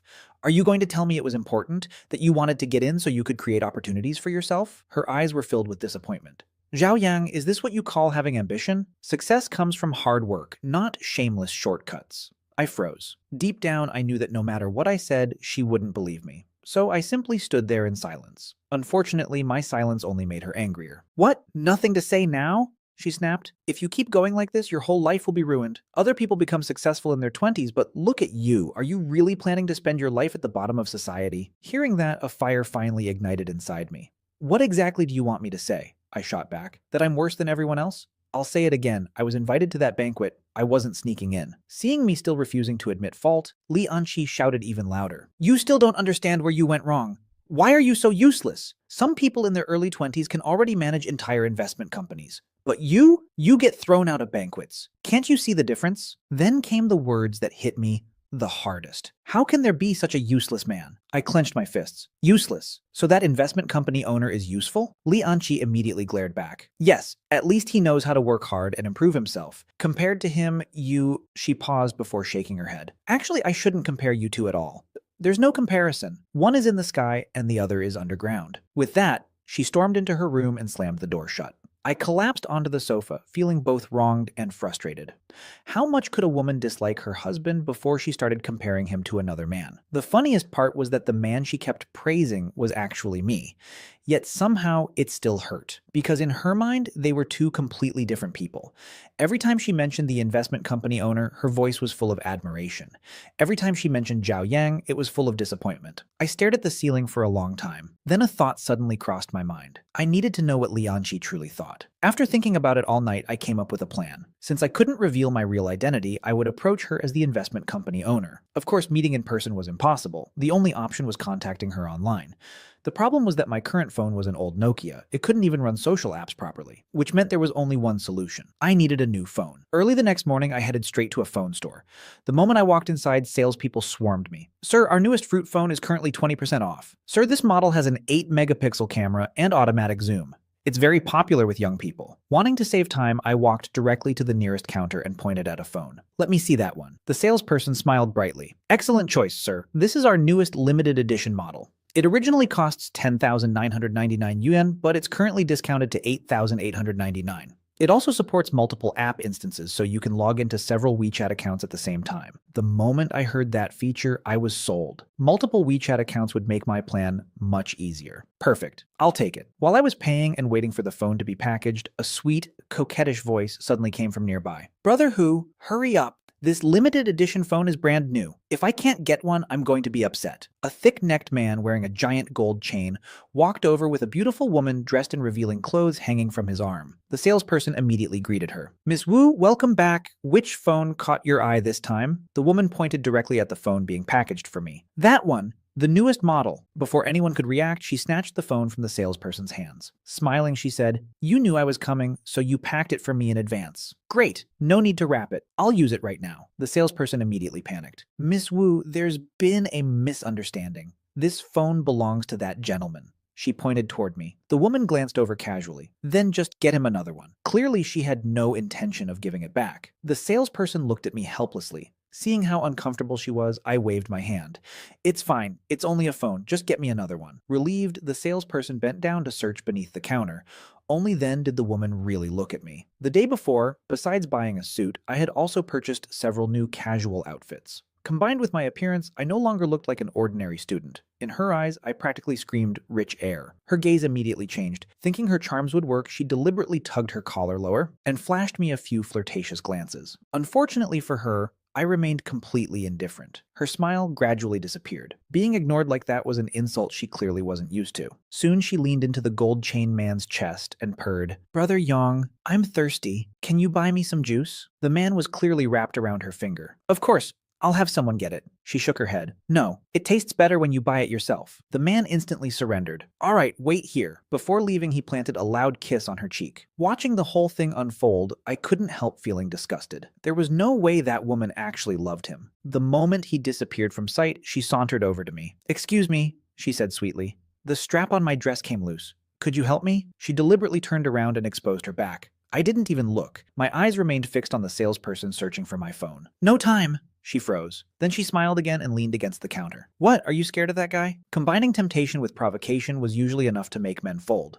But I simply called out toward the salesperson. "Did you find it yet? I still need to go home and cook for my wife." The woman blinked. "Oh, you're married?" Surprisingly, that didn't discourage her. Instead, she moved even closer. "You've heard the saying, haven't you? Home flowers can never compare to wildflowers." At that point, she wasn't even being subtle anymore. Pulling out a business card, she placed it in my hand. "Here's my number. If you ever want to try something new, call me." I glanced at the card once, then casually tossed it straight into a nearby trash can. I never even looked at her. After being ignored again and again, her face darkened. "Are you deaf? I'm talking to you." I finally looked at her and said, "Sorry, I just don't want to talk to you." Her expression instantly turned vicious. Leaning close to my ear, she whispered, "Have you ever heard the saying that offending a woman is worse than offending a villain?" Before I could understand what she meant, she suddenly burst into tears. At that exact moment, the gold chain man returned carrying drinks. Seeing her crying, he immediately panicked. "Baby, what happened? I was only gone for a minute. Who bullied you?" Through her tears, she repeatedly glanced in my direction. Following her gaze, the man immediately grabbed my collar. "Did you do something to her?" I calmly replied, "Your woman started crying on her own. It has nothing to do with me. If you don't believe me, ask the salesperson." The salesperson knew exactly what had happened. Unfortunately, the moment she opened her mouth, the woman shot her a vicious glare. After a moment of hesitation, the salesperson said, "Well, this gentleman was helping Miss Wu with something about her clothes earlier. Then, I don't know what he said, but she started crying." I stared at her in disbelief. She was lying through her teeth. Instantly, the man exploded. "You touched my woman? I think you're tired of living." Before I could respond, the woman added through fake sobs, "Forget it, Brother Yong. I already told him I'm your woman, but he said you were nothing. He even said he'd beat you until you were looking for your teeth." At that moment, I finally understood what people meant when they said a woman's heart could be the most poisonous thing in the world. "You really have a death wish," the man roared as he raised his fist. I honestly thought I was about to get punched, but just before his fist landed, the grip on my collar suddenly disappeared. The next thing I saw was the giant man crashing to the floor. Looking up, I spotted a broad-shouldered man standing nearby, calmly withdrawing his fist. The gold chain man struggled to his feet and shouted, "Who the hell dares hit me?" But the moment he saw the newcomer, his face turned pale. "Brother Jung, why are you here?" The arrogant thug instantly became humble. I was surprised too. Was this man helping me? But I didn't even know him. The thug quickly offered him a cigarette. "Brother Jung, did I accidentally disturb you while handling business?" Before he could finish, the man kicked him directly in the face. "You blind idiot! Do you know who you're touching?" Then he turned toward me and bowed respectfully. "Mr. Zhao, are you all right?" Hearing that, the thug's face turned white. Only then did I recognize the man. He was one of Song Yucheng's people from the banquet. "I remember you," I said. "What are you doing here?" He smiled respectfully. "Just shopping, but I never expected to see these idiots causing trouble for you." I shrugged. "It's fine. I didn't get hit anyway." The man nodded and glanced toward the thug. "Mr. Zhao, how would you like me to deal with him?" The thug immediately dropped to his knees. "Brother Jung, please forgive me." The woman beside him clearly didn't know who Jung Ge was, but judging from the thug's reaction, she finally realized something was terribly wrong. Even so, she still refused to give up. "Brother Yang, why are you kneeling? I was only defending myself. He harassed me." Jung Ge finally looked at her. The thug hurriedly explained, "Brother Jung, I didn't know Mr. Zhao was your friend. I just didn't want my girlfriend to be wronged." Hearing his woman say this, Chen Dayong thought for a moment and then gritted his teeth and said, "Mr. Zhao, what kind of person would you think of him?" The moment Chen Dayong heard the truth, his face twisted with rage. He shot to his feet and slapped Wu Xiaona hard across the face. "What the hell is really going on?" he roared. Wu Xiaona was completely stunned by the sudden blow. Covering her cheek, she screamed, "What are you doing? I'm the one who got bullied. If you can't stand up for me, fine, but why are you hitting me?" She thought things would turn out the same way they always did, that Chen Dayong would eventually take her side. But this time was different. Not only did he show no sympathy, but he raised his hand and slapped her again. "I told you to tell the truth. Didn't you hear me? His face had turned frighteningly dark. After 2 consecutive slaps, half of Wu Xiaona's face immediately swelled up. Only then did she realize that her usual tricks were completely useless. Seeing that she still refused to speak, Chen Dayong turned toward the salesperson. You tell me what happened, and tell the truth. Otherwise, you know exactly what kind of consequences you'll face. His furious roar made the salesperson tremble all over. Finally, she stuttered through the entire story and explained everything that had happened. The more Chen Dayong listened, the uglier his expression became. By the end, he was absolutely furious. You shameless woman! I've been taking care of you all this time and you're out here flirting with other men behind my back? But what angered him even more was the fact that because of this woman, he had almost caused a disaster for himself. Wu Xiaona immediately panicked. Brother Yang, I was wrong. Please forgive me. I'll never do it again. Gone was the arrogant attitude she had earlier. Unfortunately for her, Chen Dayong had no intention of letting her off. He pulled out his phone and made a call. A few moments later, 2 burly men stormed into the mall and dragged her away by force. Throughout the entire scene, I remained silent. Standing beside me, Hu Zhen leaned closer and quietly whispered, "Women like that usually only have 2 endings. Either they die unexpectedly, or they become the lowest kind of woman imaginable." I felt a slight chill run through me after hearing that, but I still didn't say anything. After all, she had brought all of this upon herself. Once the woman was taken away, Hu Zhen turned his attention back to Chen Dayong. His voice suddenly became ice cold. What are you standing there for? Come apologize to Mr. Zhao. That single sentence nearly made Chen Dayong's legs give out beneath him. Trembling, he hurried forward. Mr. Zhao, I was blind. I made a mistake. Please let me off this time. I merely glanced at him before turning toward the salesperson instead. Where's my phone? The salesperson had only just recovered from the shock. She quickly handed it over. Sir, here it is. Please take it. Even Hu Zhen looked surprised when he saw me simply take the phone. I slipped it into my pocket and said, I still have things to do. You can handle the rest. With that, I turned around and quickly walked out of the mall. Chen Dayong stood frozen. Was I really letting him go just like that? Hu Zhen immediately saw through his thoughts. Looking at him coldly, he said, Mr. Zhao spared you, but don't misunderstand why.